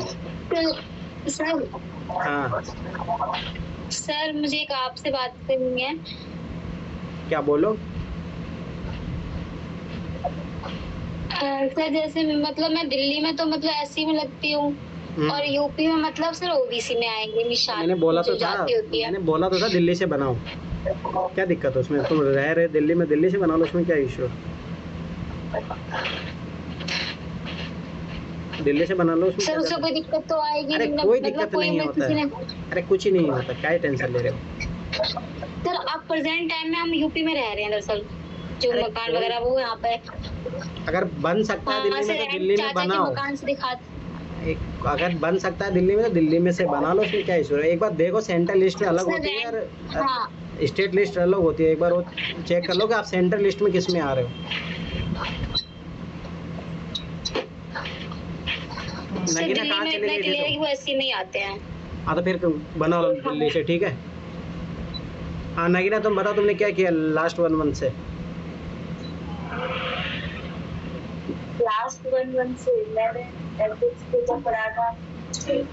क्या किया एथिक्स में तुमने काम, बताइए। अरे हाँ, कौन जो ये रुक जाओ 1 मिनट में एथिक्स के बारे में बता देता हूँ। ये धर्मेंद्र जाखड़ के जो नोट्स तुम पढ़ रहे हो ना भाई, अपने पैरों पर कुल्हाड़ी मत मारो। मैं हकीकत बता रहा हूँ, एथिक्स कुछ भी नहीं आएगा उससे। इससे अच्छा कुछ अच्छी सी बुक पढ़ लो, ज़्यादा बढ़िया रहेगा। धर्मेंद्र जाखड़ नोट्स से मत पढ़ो, कुछ भी नहीं है उसमें। मैं आखिर बता रहा हूँ, उसने 2 पन्नों में इमोशनल इंटेलिजेंस ख़त्म कर दिया। अरे ठीक है, ये आखिरी के टाइम काम आता है ये सब चीज़ें। जब तुम्हें यही नहीं पता इमोशनल इंटेलिजेंस क्या होती है, उसको कैसे डेवलप होती है, कौन से फैक्टर काम करते हैं, वो डायरेक्ट 5 पॉइंट पढ़ने से सही नहीं होगा। और मैं फिर बता रहा हूँ, अभी मेंस में बहुत सारे बच्चे डायरेक्ट उन्हीं को नोट्स पढ़ रहे हैं, कुछ भी नहीं होगा। आप विश्वास करो इस चीज़ पे, डेवलप होती है कोई चीज़, ऐसे नहीं होता है। मैंने एथिक्स के लिए कितनी सारी बुकें पढ़ी है, और मैं देख रहा हूँ जब उसके 1-2 पन्ने के नोट्स से क्या होता है, उससे कुछ भी नहीं होता। अब उसके नोट्स उनको लर्न करने में दिक्कत हो रही है। क्या हो गया? ये दिक्कत हो रही है उन्हें याद रखने में। तो आपने पहले तो बताओ क्या पढ़ा है एथिक्स के लिए? वही पढ़ा था बस। नोट वीडियो तो किसके धर्मेंद्र जाखड़ गए? हाँ। सर फिर आप बता दो कि 42 वीडियो की प्लेलिस्ट है सर। किसकी? 10-15 मिनट में इसको कंप्लीट कराया है। तो देखने से तुम लोगों ने कोर्स लिया है क्या उसका? नहीं, यूट्यूब पे कहाँ पे है? अरे मत देखो भाई तुम लोग मरोगे, मैं सही बता रहा हूँ।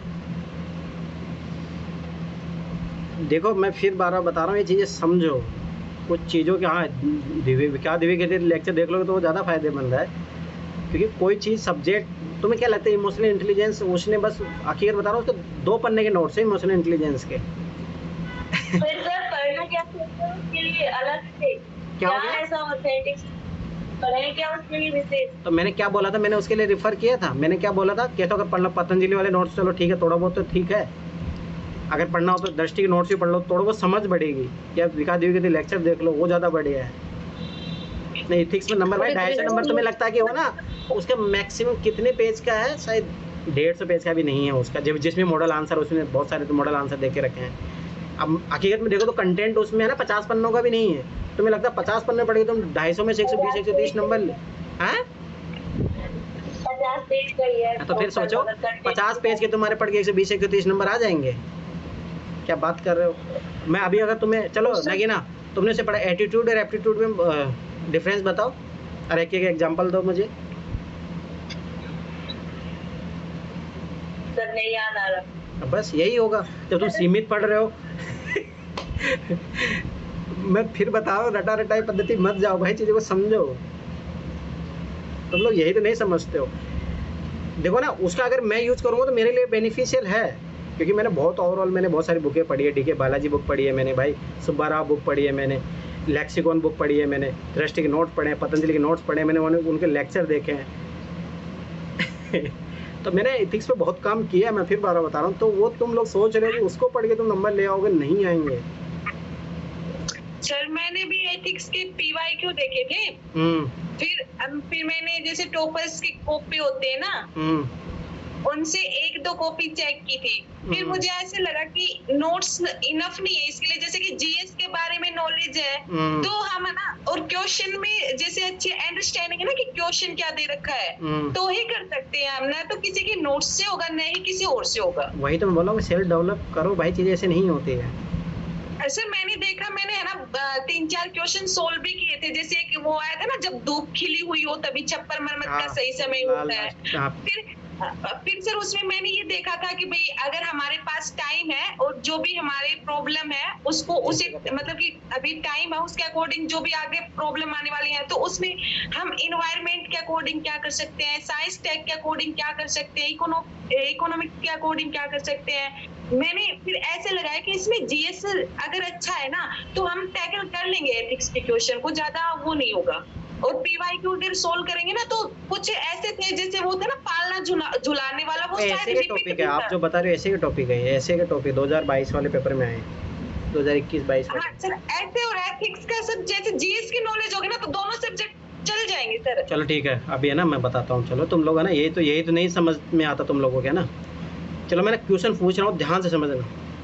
तो जो भी आंसर देगा उसको पहले GS1 के अकॉर्डिंग भी आंसर देना है, GS1 GS2, और फिर उसको GS4 के अकॉर्डिंग भी आंसर देना है। और मुझे बताना इन दोनों में कुछ अंतर है या सेम ही है। चलो ठीक है। गरीबी है ना, मैं एक क्वेश्चन दे रहा हूँ, ध्यान से सुनना पहले क्वेश्चन को। गरीबी एक सामाजिक समस्या ना कि आर्थिक, ठीक है। तो नगीना आप बताओ इसको GS1 के अकॉर्डिंग।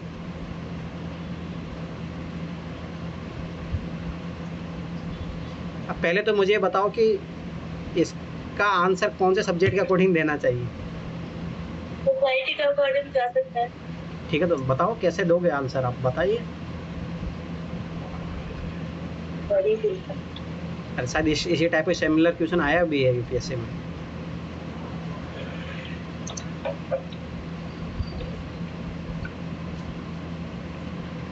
अब बताओ, गरीबी के बारे में तो धर्मेंद्र जाखड़ के टू द पॉइंट नोट्स पढ़ लिए होंगे, मैं फिर बार बार बता रहा हूँ, ऐसे काम नहीं करता। दिमाग चलाना सीखो। तुम लोग 5 पॉइंट पढ़ के तुम समझते हो अपने आप को बादशाह, ऐसे नहीं होता है। बताओ, चलो बताओ।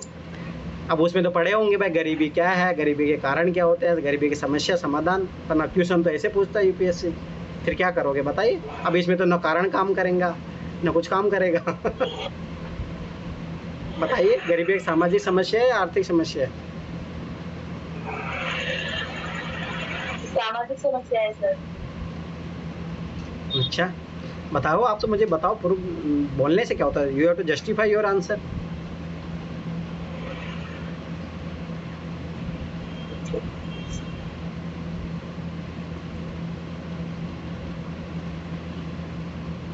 समझ में आया कुछ? चलो ठीक है नगीना, तुम इसके इथिक्स के अकॉर्डिंग बताओ, इथिक्स के अकॉर्डिंग आंसर। अब सोचो इसमें इथिक्स के अकॉर्डिंग कैसे आंसर होगा, ये बताइए मुझे। एटीट्यूड है पॉइंट। एक मिनट रुक जाओ, मैं सबसे पूछूंगा। हाँ बताओ नगीना। भ्रष्टाचार से संबंधित चुनौतियों वाला जो यूनिट है उसको सबमिट कर सकते हैं। एक पॉइंट आपने भ्रष्टाचार बोला, और क्या बोला? ठीक है, और बोलो। और क्या बोला? और सब याद। अब देख लो। चलो ठीक है नर्मदा, आप बताओ, आप बता रहे थे ना, बताइए। एक एप्टीट्यूड वाला पॉइंट आ जाएगा, एटीट्यूड वाला पॉइंट एथिक्स में, और सोशल इश्यूज से अगर उठाएंगे तो पैट्रियार्की और एजुकेशन, वुमेन एजुकेशन।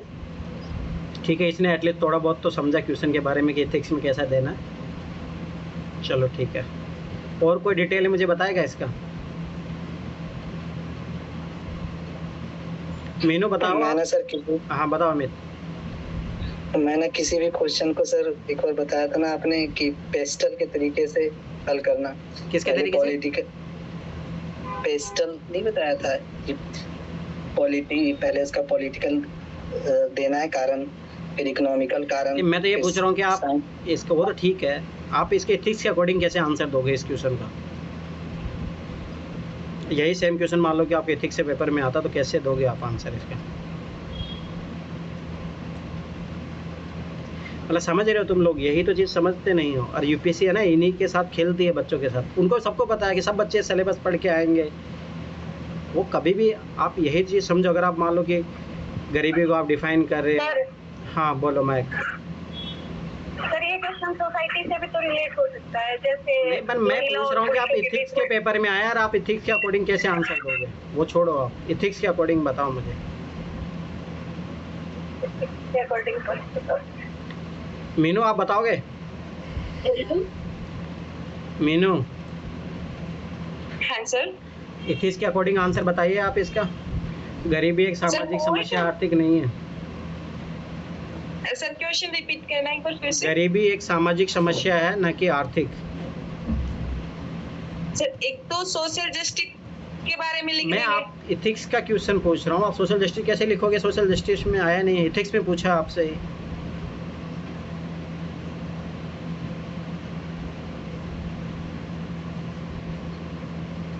अब यही तो अंतर है ना। यही क्वेश्चन GS 3 में आएगा तो इसका आंसर चेंज होगा, GS 2 में आएगा तो आंसर चेंज होगा, GS 1 में आएगा तो आंसर चेंज होगा। आप ये चीज़ समझो इस बात को। यही क्वेश्चन सोशोलॉजी ऑप्शनल में आएगा तो अलग होगा, पॉलिटिकल ऑप्शनल में आएगा तो इसका आंसर अलग होगा। इतना फ़र्क पड़ जाता है सेम क्वेश्चन का। यही मैं फिर बार होता है, डिफरेंट अप्रोच सीखो। लोग क्या करते हैं ना, GS 1 के ही तरीके से अप्रोच से GS 4 का पेपर लिखते हैं, बहुत गलत बात है। और ये किसी तुम छोटे छोटे नोट्स पढ़ते हो उससे समझ में आएगा नहीं ये चीज़। सबसे पहली चीज़ है गरीबी के लिए सोशल एटीट्यूड, सामाजिक अभिव्यक्ति कैसी है। ये बहुत बड़ा इंपॉर्टेंट पॉइंट है जो गरीबी को डिफाइन करता है, ठीक है। फिर उसके बाद में आता है आपके वैल्यू सिस्टम कैसा समाज में। जैसे इंडियन जो कल्चर है उसमें ऐसा था सादा जीवन उच्च विचार, तो नॉर्मली, या फिर वो होता है ना संतोष परम सुखम, ठीक है। तो इस टाइप का जो वैल्यूज़ होते हैं तो वो ऑटोमेटिक गरीबी को प्रमोट करते हैं। तो वैल्यू सिस्टम कैसा है आपका, ठीक है, आपका सोसाइटी का एटीट्यूड कैसा है, ठीक है। ये बहुत, और व्यक्ति का पर्सनल एप्टीट्यूड कैसा उसका, उसके एप्टीट्यूड को बढ़ाने के लिए कोई सोसाइटी कुछ काम कर रही है नहीं कर रही है।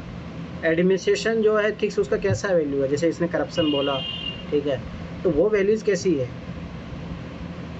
तो ये बहुत सारी चीज़ें मैं फिर बार होता है। जब अगर आपको इथिक्स की सबसे बड़ी खासियत ये है, अगर आपको सिलेबस भी याद है ना तो आप इथिक्स में कोई से क्वेश्चन का आंसर लिख सकते हो, ओनली आपको अगर सिलेबस याद है तो। मैं सिलेबस पे ऐसे फोकस नहीं कर रहा हूँ, बहुत इंपॉर्टेंट है सिलेबस।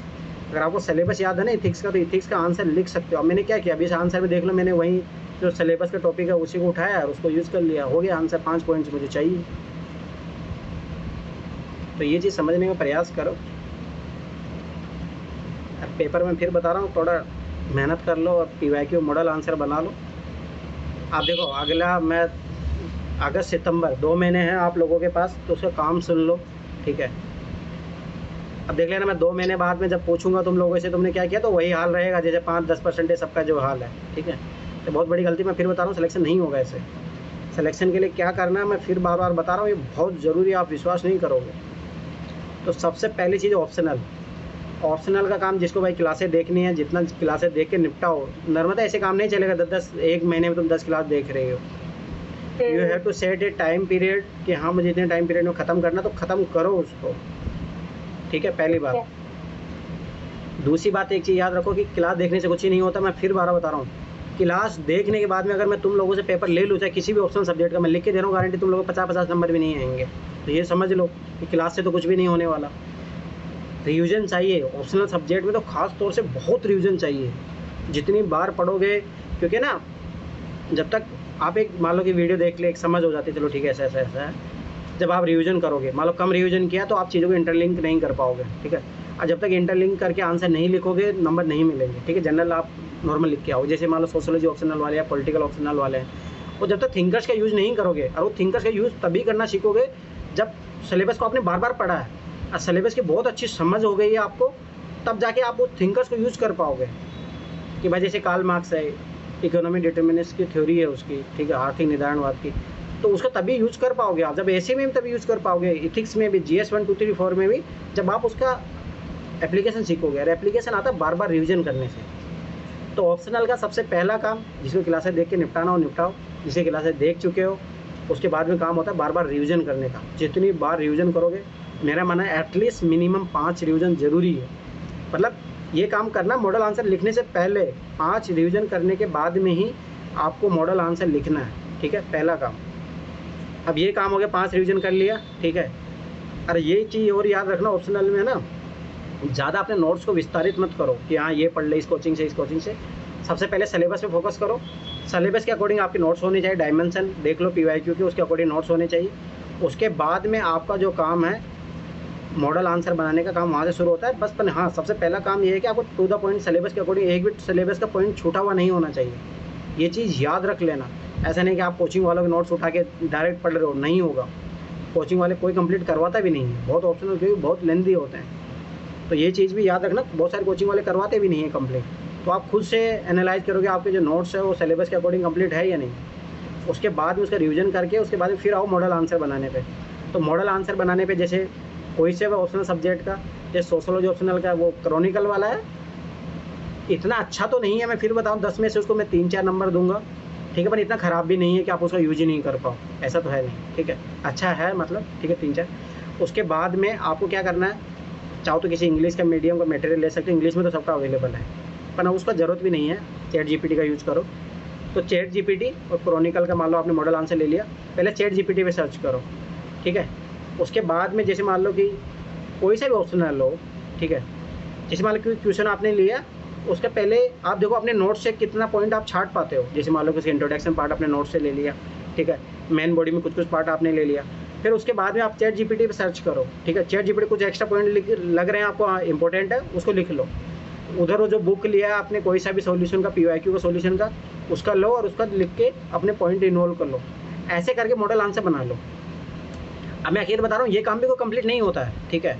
ये आधार आपका तैयार कर देगा। ये मान के चलो कि आप जो मान लो कि जैसे मान लो कि क्रॉनिकल का आपने यूज़ किया वो 20 से 30% ही काम का रहता है, परंतु जैसे मान लो आपने ChatGPT यूज़ कर लिया, अपने नोट्स यूज़ कर लिया, तो 60-70% वो काम का हो जाता है मॉडल आंसर। अगर आप उसको भी लिख के आते हो एग्जाम में तो अच्छे खासे नंबर पा जाओगे। मैं लिख के दे रहा हूँ गारंटी, अगर ये भी काम कर ले तो 250 नंबर तो कहीं नहीं जाएंगे।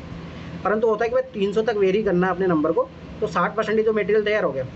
जब आप करंट अफेयर पढ़ोगे, ठीक है, GS 1 2 3 4 पढ़ रहे हो आप, तो उसके बाद में उन चीज़ों को इन्वॉल्व करना है। मतलब फिर वही जो 60 से लेके कैसे भी करके अपने मॉडल आंसर को जो बना रहे हो खुद का, वो 80 से 90% तक लेके जाना है अपने को। मैं फिर बता रहा हूँ, बहुत मेहनत का काम है। तो इसलिए पहली बात तो मेरे नोट्स के जो भरोसे बेटा मैं नहीं दूंगा, क्योंकि ये काम खुद से सीखोगे तो बहुत ज़्यादा फ़ायदा होगा, ठीक है। तो ये काम करना ऑप्शनल में। तो सबसे पहले ये ट्राई करना कि 2013 से लेके जो 24 तक का पेपर आ जाएगा इसका मॉडल आंसर बना लेना। उसके बाद में फिर ट्राई करना कि 1995 से लेके 2012 तक के पेपर उनका ज़रूर बना लेना। आप लोगों के पास टाइम है। इसके बाद में ही टेस्ट सीरीज ज्वाइन करना चाहिए। जो तुम लोगों के मन में रहते हैं ना, हाँ टेस्ट सीरीज ज्वाइन कर लो, कुछ भी नहीं है। मैं फिर बता रहा हूँ, वेस्ट ऑफ मनी है, वेस्ट ऑफ टाइम है। जब तक अगर आप ये काम नहीं करते हो, उसके बिना अगर आप टेस्ट सीरीज ज्वाइन कर रहे हो, कुछ भी फ़ायदा नहीं है। ये कर लो, मेंस लिख भी लोगे। अगर जब तक ये काम नहीं करोगे ऑप्शनल पे वही होगा, 200 212 नंबर आ रहा है, कभी 230 240। जो आपका ड्रीम है वो कभी अचीव नहीं कर पाओगे। अचीव करना तो ये काम करना ही पड़ेगा, 300 नंबर तभी आएंगे, ठीक है। तो ये काम करना ऑप्शनल का, सब अपना अपना ऑप्शनल का देख लेना। अब मैं बार बार तो पूछते रहूँगा नहीं, आपके पास 2 महीने हैं, इसमें सारी चीज़ें करनी है आपको। दिसंबर में जाके भैया ये कह रहे थे, चलो बोलो, करंट अफेयर्स के लिए खाली सिर्फ न्यूज़पेपर कंटिन्यूएशन में रखे ना, बाकी सारी वेबसाइट ये न्यूज़ वगैरह जो सब कुछ छोड़ छाड़ के, और बाकी वो क्या बोलते हैं जो योजना, कुरुक्षेत्र और साइंस रिपोर्टर, ये 3 मैगजीन बस ना। डाउन टू अर्थ वो भी पढ़नी है, पढ़ लो, उससे तो क्वेश्चन आए थे।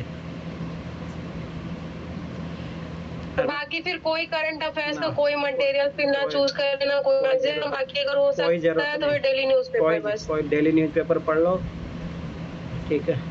डेली बेसिस पे तो यही काम, देखो डेली बेसिस पे जो करंट अफेयर के लिए करना चाहिए, in my according my point of view, daily आपको ऑल इंडिया रेडियो न्यूज़ सुनना आदत डालो। उसका 15 मिनट का न्यूज़ आता है, साल भर का इंपॉर्टेंट न्यूज़ होता है जो पूरे दिन भर का, उसे क्रश मिल जाता है। और वो इंग्लिश में सुनो, तो इसी बहाने इंग्लिश कंपलसरी सुधर जाएगा। मैं फिर बार बता रहा हूँ, अभी जो सबसे बड़ा डर मुझे लग रहा है इंग्लिश कंपलसरी, मैं हकीकत बता रहा हूँ क्या है, ठीक है। तो इंग्लिश में ही सुनना, वो इसी बहाने इंग्लिश इंप्रूव होगी।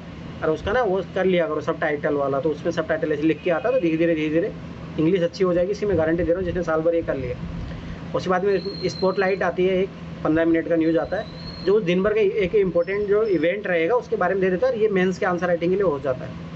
फिर एक उसमें आता है वीकली डिस्कशन करके, जो पूरे सप्ताह भर का जो इम्पोर्टेंट टॉपिक होगा उस पर आता है वो। एक तो ये हो गया वहाँ से। और एक ऑल इंडिया रेडियो से प्रधानमंत्री का मन का मोदी का जो बात है वो भी सुन लेना चाहिए, ऐसे में इनमें काम आ जाता है, ठीक है। इथिक्स में भी बहुत सारे एग्जाम्पल काम आ जाते हैं वहाँ से। इसके अलावा ऑल इंडिया रेडियो से कुछ करने की ज़रूरत नहीं बस। फिर उसके बाद में डेली जो है न्यूज़पेपर ज़रूर देखो, और मेरा मानना है इंडियन एक्सप्रेस देखो। मैं नहीं बोलूँगा हिंदी के लिए, क्योंकि मैंने देखा इसका लॉसेज है। अगर आप डेली इंग्लिश से कांटेक्ट में रहोगे ना तो मेरे जैसे फियर नहीं रहेगा। तो मैं नहीं चाहता कि आप लोगों के वो फियर हो, और मुझे पता आप लोग फिर भी मेरी बात नहीं मानोगे, फिर भी हिंदी पेपर में घुसो, परेशानी आपको ही होगी। पर मेरा काम है कि मैं तो वही बोलते हैं ना, डॉक्टर को तो वही दवा देनी चाहिए जो मरीज़ के लिए फ़ायदेमंद हो। तो मैं तो वही बताऊँगा, मैं तो नहीं वाकई बिल्कुल भी सजेस्ट नहीं करूँगा हिंदी के न्यूज़पेपर के लिए। हाँ बोलो श्वेता, क्या बोल रही हो? सर ये स्पोर्ट्स लाइट क्या है? स्पॉटलाइट आती है उसमें डेली का, जो अगर आप देखोगे ना न्यूज़ 8-9 के बाद में ही आती है जस्ट ऑल इंडिया रेडियो पे। पर्टिकुलर टॉपिक पे 14 मिनट का डिस्कशन रहता है। 14 मिनट का डिस्कशन रहता है और बहुत अच्छा है। मैं बताऊँ यही कर लो, मेंस के लिए ज़रूरत है ही नहीं, ठीक है। तो ये मेरा मानना है कि फिर डेली आप इंडियन एक्सप्रेस पढ़ो, यही डेली बेसिस पे कर लो। करंट अफेयर के लिए कुछ करने की ज़रूरत नहीं, कोई PT 365, ना कोई विजन का मंथली मैगजीन, ना कुछ भी नहीं, सबको साइड में करो। फिर डाउन टू अर्थ, ये मंथली जो काम है, डाउन टू अर्थ मैगजीन हो गया, साइंस रिपोर्टर हो गई, उसके योजना और कुरुक्षेत्र, बस।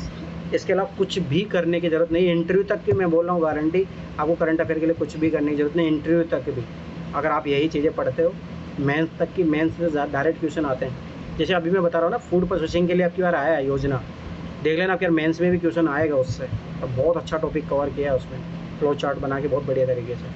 तो ऐसे ऐसे ना टॉपिक उठा के पढ़ लो, योजना कुरुक्षेत्र, तो आपके मेंस के टॉपिक कवर हो जाएंगे।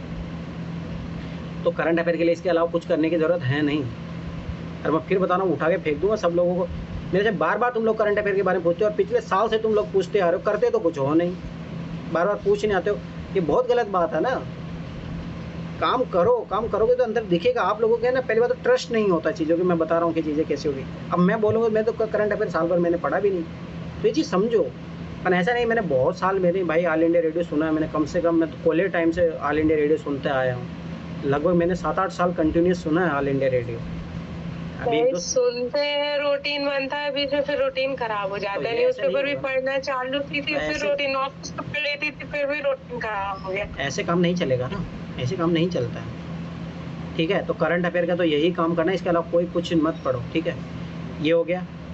ऑप्शनल का मैंने बता दिया, आप सुन लो। GS का, ऐसे के लिए मेरे क्लासेस देखो, उसमें जो मैंने काम बोला ना वही कर लेना। तो सबसे पहले ऐसे के लिए 2013 से लेके 2023 तक का जो पेपर है उनका एनालाइज करो टॉपिक वाइज, ठीक है। फिर कोर्स तैयार करो उनके, ठीक है।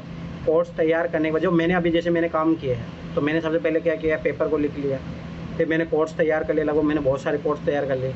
उसके बाद मैंने एग्जाम्पल तैयार कर लिए, ठीक है। जैसे महात्मा गांधी का हो गया, बहुत सारे जितना भी है, ठीक है। मलाला यूसुफजई होगी, ऐसे बहुत अच्छे अच्छे लीडर जिनको नोबेल पुरस्कार मिला है, वो मैंने एग्जाम्पल तैयार कर लिए अपने, ठीक है। उसके बाद मैंने काम किया है, दृष्टि की जो बुक है ना वो सारी पढ़ के उससे इंपॉर्टेंट लाइन्स हो गई, इंपॉर्टेंट वर्ड्स हो गए, उसका मैंने शॉर्ट नोट्स बनाया अपनी नोट्स में, ठीक है। उसके बाद में काम करना होता है कि आपको टॉपर्स की कॉपियाँ देखनी होती है, ठीक है। पर ये सब करने के बाद में फिर टॉपर्स की कॉपियाँ देखो, ठीक है। और ज़्यादा टॉपर्स की भी नहीं, कुछ कुछ टॉपर को आइडेंटिफाई, जिसका आपको अच्छा लग रहा है तो उसी के ऐसे बार बार पढ़ लो, बस वो लिखने के रूटीन में आ जाओगे, फ्लो आ जाएगा, बस और कुछ नहीं। इतना ऐसे में कर लोगे, मैं लिख के गारंटी दे रहा हूँ 150 नंबर आ जाएंगे। बस इतना ही करना है ऐसे के लिए, ठीक है। तो ये ऐसे काम हो गया। GS 1 2 3 4 के लिए क्या करना, उसके बाद फिर ऐसे ही देखो, टेस्ट सीरीज ज्वाइन करना तो करो। बुक लेनी पड़ेगी ना, क्या हो गया, क्या हो गया, ऐसे की बुक, हाँ ऐसे की बुक लेनी पड़ेगी इसको। हाँ ले लो, काम आएगी वो, ठीक है। उसके मॉडल आंसर इतने अच्छे नहीं है, मैं फिर बार बता रहा हूँ। मैं देखो, मैं फिर बता रहा हूँ, रियलिटी अभी मैं जब पढ़ रहा हूँ तो पता लगता है मॉडल आंसर इतने अच्छे नहीं है, परंतु वहाँ से जो चीज़ें अपने को चाहिए, देखो मुझे पता है उन्होंने 2 पेज के लिख के रखा ना, अच्छी की तरह बता रहा हूँ, 2 पेज में से ओनली आपका आधा 5 लाइनें आपके काम की होगी, तो 5-5 लाइनें छाटनी है आपको वहाँ से। कुछ कुछ वर्ड्स होंगे, बहुत बहुत अच्छे वर्ड्स होंगे, कुछ कुछ पॉइंट आपको अच्छी मिल जाएगी, कुछ कुछ स्टोरी आपको अच्छी मिल जाएगी वहाँ से। तो वो ओनली वो ग्रैब्स करो और उसको साइड में करो, उसको बार बार पढ़ते नहीं रहना है। उसको एक बार पढ़ो, वहाँ से वर्ड्स निकालो अच्छे, और उसके बाद में साइड करो उसको, बार बार नहीं पढ़ना। वो अच्छे नहीं है, मैंने पूरा पढ़ के देखा उसका। UIQ वाले तो बिल्कुल भी आपको ऐसा लगेगा कि क्या लिख रहा है। पर ठीक है, अपने को जो काम यूज लेना वो निकालो वहाँ से, उसके बाद में साइड करो उस बुक को, ठीक है। उसके बाद में टॉपर्स की कॉपी देखनी है, ऐसे के लिए बहुत इंपॉर्टेंट है। पर उसके बाद में नहीं तो कोई मतलब नहीं आप डायरेक्ट टॉपर्स की कॉपी देख रहे हो जब आपको रफ मटेरियल ही नहीं पता है, ठीक है। तो ऐसे के लिए इतना कंप्लीट काम है। फिर है GS 1 2 3 4। तो GS 1 2 3 4 का सबसे पहले जैसे GS 4 की बात की जाए तो सबसे पहले इथिक्स में जो GS 4 का सिलेबस है उसकी टर्मोलॉजी के अकॉर्डिंग अपने नोट्स बनाओ, चाहे आप कोचिंग के मटेरियल के नोट्स। तो मैं फिर बता रहा हूँ, किसी कोचिंग के मटेरियल को डायरेक्ट यूज़ मत करो। ज़्यादा अच्छा है कि जैसे मान लो वैल्यूज़ है तो वैल्यूज़ का मान लो कि 1-2 कोचिंग के नोट्स रखो, ऐसे नहीं होता है। या बुक रखो आप, वैल्यूज़ है तो बहुत सारी बुकों में क्या होता है कि जैसे कोचिंग के नोट्स में बहुत सारे डिफरेंसेस रहता है। जैसे वैल्यूज़ है उसको किसी ने बताया कि प्रशासन में कैसे यूज़ हो सकता है, सिलेबस का भी पार्ट है, ठीक है। मान लो फैमिली में कैसे वैल्यू सिखाई जाती है, यूपीएससी ने क्वेश्चन पूछा भी है। तो बहुत सारी कोचिंग वाले इन चीज़ों को अवॉइड करते हैं। कुछ कोचिंग वाले होते हैं जो इसमें, तो आपको है ना बहुत जगह से काम करना पड़ता है, तब जाके आप सिलेक्ट करके अपने नोट्स बना सकते हो। ऐसे नहीं है एक। अब पहली बात तो मैंने देखी इस मार्केट में कोई बुक नहीं है जो आपको एथिक्स का कंप्लीट कोर्स करवाती हो, कोई नहीं है तो आपको सब कुछ बताती हो कि डिटेल में अच्छे तरीके। तो वो आपको 1-2 बुक तो यूज़ करना ही पड़ेगा। उससे करके खुद के नोट्स बना लो, फिर साइड में कर दो उन बुक को, कोई मतलब नहीं है। परंतु हाँ ये है कि जब भी आप, अब देखो मैं फिर बार बता रहा हूँ, ये जो चीज़ें मैं बता रहा हूँ वो कर ही नहीं पाओगे जब तक तुमने ये पहला टारगेट पूरा नहीं किया। जब तक आपको PYQ की समझ नहीं है, सिलेबस की समझ नहीं है, तब तक जो मैं काम बता रहा हूँ कर ही नहीं पाओगे। अब जैसे मान लो कि आप इमोशनल इंटेलिजेंस के बारे में लिखने बैठे, ठीक है, सिलेबस में तो 3-4 पॉइंट दे के छोड़ दिया है, और तो यूपीएससी 4-5 पॉइंट से क्वेश्चन पूछ रहा है। और जब तक आपको यही तरीका ही नहीं पता कि भाई यूपीएससी से एंगल से भी क्वेश्चन पूछ रहे हैं, तो आप कैसे नोट्स बनाओगे। इसीलिए मैंने बोला था ये काम बहुत ज़रूरी है, करो तब जाके समझ में आती है। अब वही है कि तुम लोग पहला काम ही, अब वही होते हैं ना, जब सीढ़ी चढ़ना चाह रहे हो तो पहली सीढ़ी का अगर तुम पायदान काट दोगे तो कैसे काम होगा। अब तुम लोग यही लापरवाही है। अब इस काम में देखना बहुत डिफिकल्टी होगी तुम लोगों को शॉर्ट नोट्स बनाने में। तो आप फिर बार बार पूछो शॉर्ट नोट्स कैसे बनेंगे सर, मॉडल आंसर कैसे बनाएं, वही दिक्कतें होगी जब तक पेपर की समझ नहीं है। तो सबसे पहले ये करना है कि इथिक्स का जो सिलेबस है उसके अकॉर्डिंग अपने नोट्स बनाओ। डायमेंशन याद रखना कि बहुत ज़रूरी है। इमोशनल इंटेलिजेंस क्या होता है, उसके कुछ एग्जाम्पल होने चाहिए, कैसे सीखा जाता है, ब्यूरोक्रेसी में कैसे अप्लाई हो सकता है, डेली लाइफ में कैसे रूटीन में आएगा। तो बहुत सारी चीज़ें, कंक्लूजन एक अच्छा सा होना चाहिए आपके पास। तो ये आपको खुद के नोट्स तैयार करने हैं।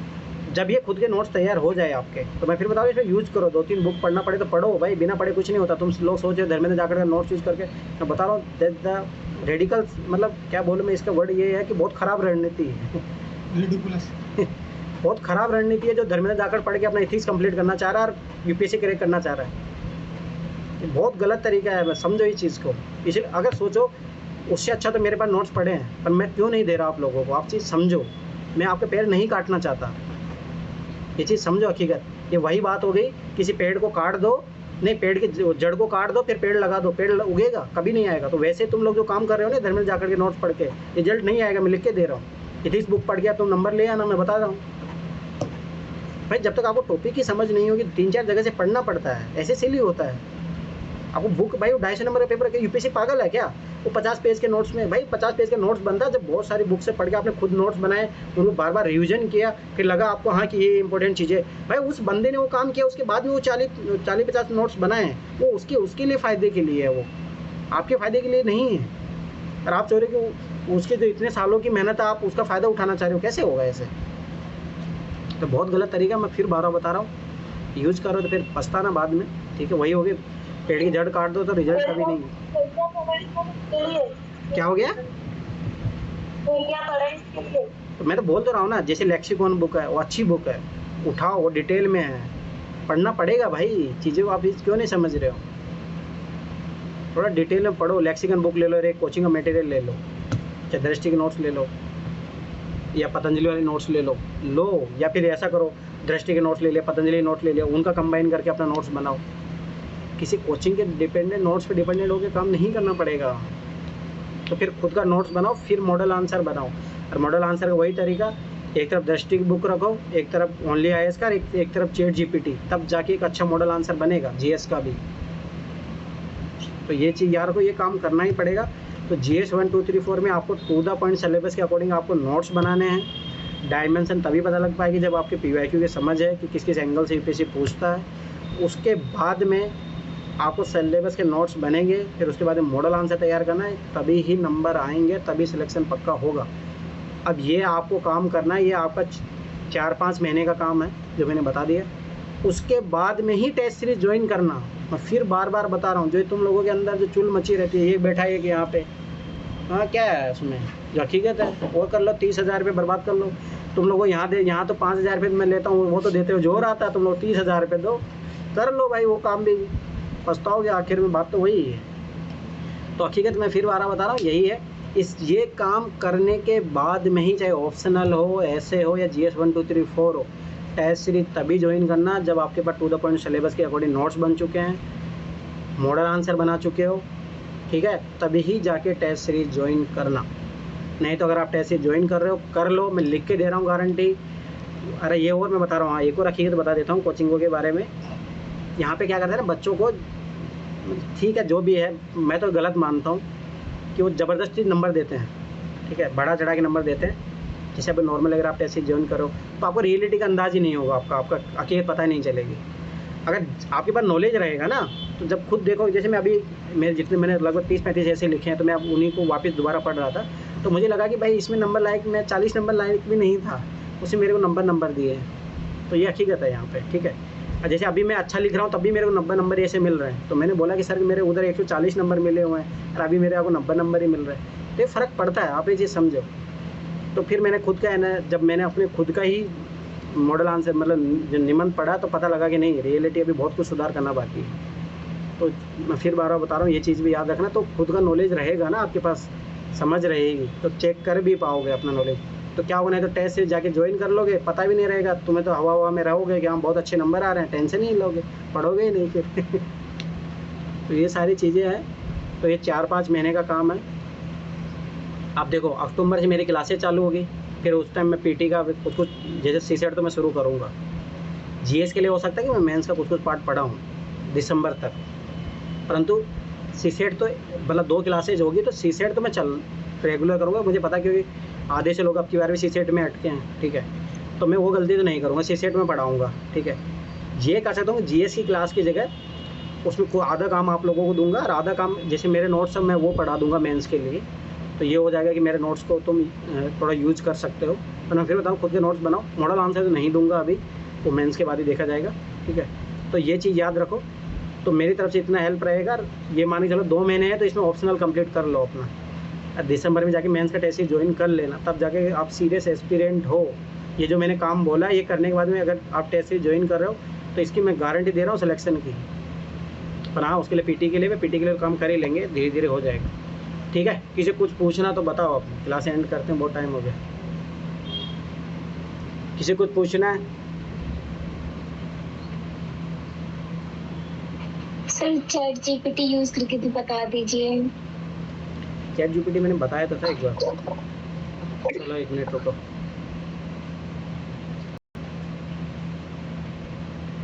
रिकॉर्डिंग रोक दीजिए, मुझे हो सकता है रिकॉर्डिंग।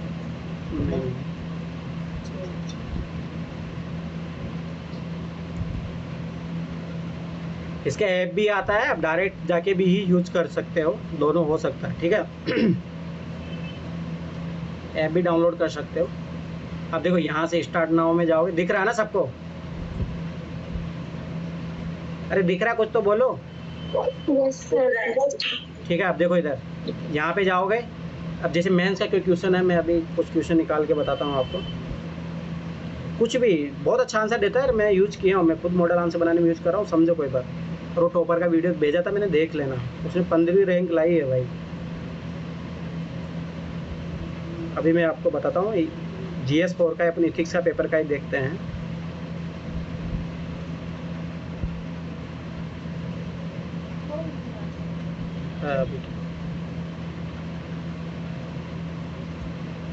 GS 4 का आंसर बताता हूँ, देखो बहुत अच्छा आंसर देता है, मैं बता रहा हूँ, कोचिंग वालों के कंपैरिजन में तो लाख गुना अच्छा है।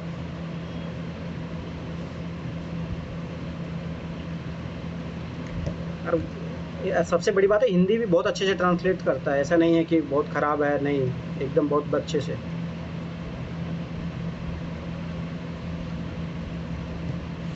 इसका यूज़ करो, बहुत फ़ायदा है, बस लगना पड़ेगा थोड़ा, इसको इजी यूज लाना पड़ेगा।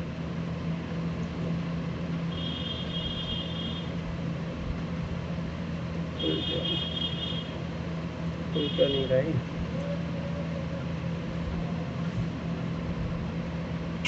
देखो कोई छोटा सा क्वेश्चन लेते हैं,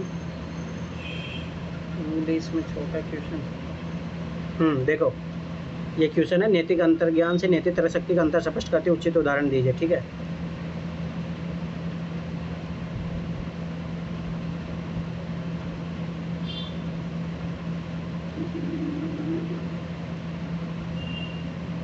ये और इंग्लिश और सही हो जाएगी इसमें, क्योंकि आपको इंग्लिश में ही क्वेश्चन सर्च करोगे तो ज़्यादा अच्छा रहेगा।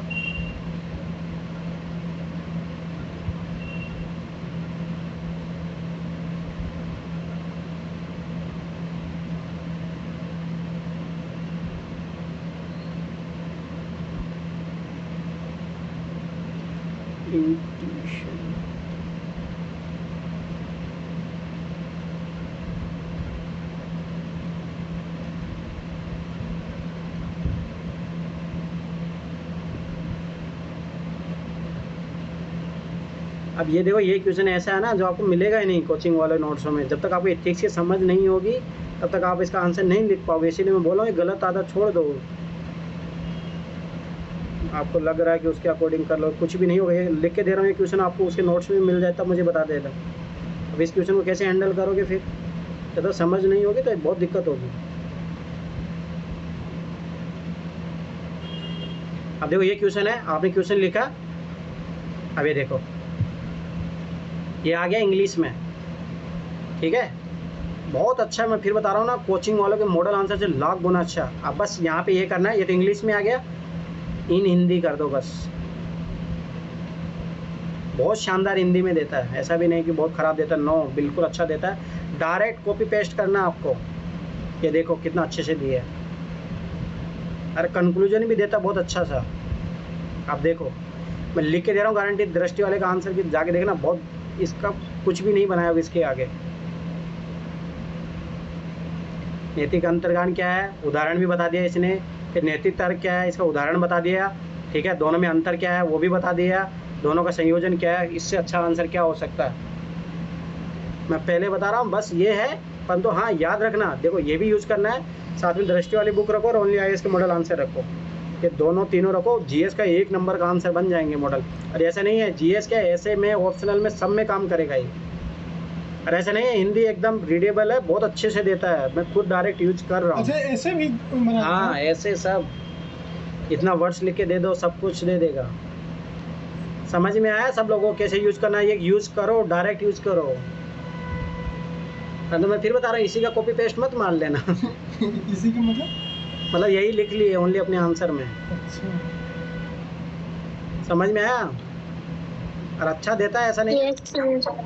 जैसे नैतिक अंतर्ज्ञान, आप देखो, नैतिक अंतर्ज्ञान से तात्पर्य उन तात्कालिक, स्वचालित और अक्सर अवचेतन प्रतिक्रिया जो हमें नैतिक स्थितियों में होती है, यह सही गलत के लिए प्रति सहज भावना होती है, जिसमें विश्लेषण की आवश्यकता नहीं होती। उदाहरण दिया एक बहुत अच्छे तरीके से। पर मैं यही बता रहा हूँ, देखो जैसे आप मान लो कि दृष्टि मॉडल आंसर यूज़ करोगे और इधर ओनली IAS का, तो यहाँ पे ये होगा कि कुछ कुछ अच्छी एग्जांपल मिल जाएगी वहाँ से भी। यहाँ हो सकता है कि एग्जांपल इतना सूटेबल नहीं लगे आपको, यहाँ से समझ के लिए हो सकता है आपको समझ में आ जाए, अच्छा ये चीज़ है। पर एग्जांपल आप वहाँ से मतलब ब्यूरोक्रेसी के एग्जांपल, ये ब्यूरोक्रेसी के एग्जांपल नहीं दे पाएगा आपको। तो ये चीज़ याद रखो कि थोड़ा थोड़ा यूज उनका भी करना है, तब जाके आपका परफेक्ट मॉडल आंसर की तरफ आप मूव ऑन करोगे। 60 से 70% आपका अच्छा बन जाएगा आंसर। सर, हाँ बोलो। मॉडल क्वेश्चन कैसे बनाए सर? Model question? हाँ। अरे मॉडल क्वेश्चन, जैसे अगर आप सिलेबस का पार्ट तैयार करोगे और PYQ भी समझ होगी ना, तो आपको अगले साल कौन सा क्वेश्चन आने वाला उसके बारे में पता लग जाएगा। समझ में आया? हाँ जी। जैसे अभी मैं बता रहा हूँ, जैसे फूड, देखो आपके पास कुछ क्वेश्चन है, जैसे अब की बार क्वेश्चन, जैसे इस पे जो पेपर लीक हो रहा है, देख लेना, कहीं ना कहीं जरूर दिखेगा पेपर लीक, चाहे ऑप्शनल में हो जाए या ऐसे में हो जाए, GS 1 2 3 4, कहीं ना कहीं जरूर दिखेगा, ठीक है, पेपर लीक हो गया। उसके बाद में जो अभी जो ज्वलंत मुद्दे चल रहे हैं ना, वो जरूर है। जैसे आपका देख लेना, सहकारी संघवाद को लेकर जरूर एक क्वेश्चन आएगा GS 2 में, क्योंकि रीज़न ऐसा हुआ कि इस बजट में बिहार और आंध्र प्रदेश को ज़्यादा उनको फंड एलोकेट किया है, तो ये सहकारी संघवाद का खिलाफ है, क्योंकि BJP अपनी सरकार बचाना चाह रही है, ये गलत है। तो ऐसे क्वेश्चन जरूर आएंगे। अब जैसे मान लो दिल्ली में घटनाएं हो गई, तो इससे रिलेटेड केस स्टडी आने के चांसेस है। तो ये पता लग जाता है, ये पता लगता है कि जब आप PYQ समझ, जैसे मान लो आपने 2023 का PYQ देखा और उसमें उस टाइम कौन कौन सी घटनाएं हुई थी, उससे रिलेटेड करंट अफेयर का क्वेश्चन देखो, उसमें आपको दिख जाएगा। तो वैसे आप आइडिया लगा सकते हो कि इस साल जो करंट अफेयर में जो घटित हो रही है घटनाएं, उसका क्या रिफ्लेक्ट करेगा। तो ये चीज़ याद रखना। जैसे नारी वंदन शक्ति बिल देख लेना, PT में भी आया था, मैंने PT से पहले भी बोला था, और मेंस में भी आएगा। तो ऐसे ऐसे कुछ क्वेश्चन टॉपिक होते हैं जो पता लग जाता है कि आएंगे, तो ये चीज़ याद रखना। ठीक है, किसी कुछ और पूछना है? एंड करे क्लास को।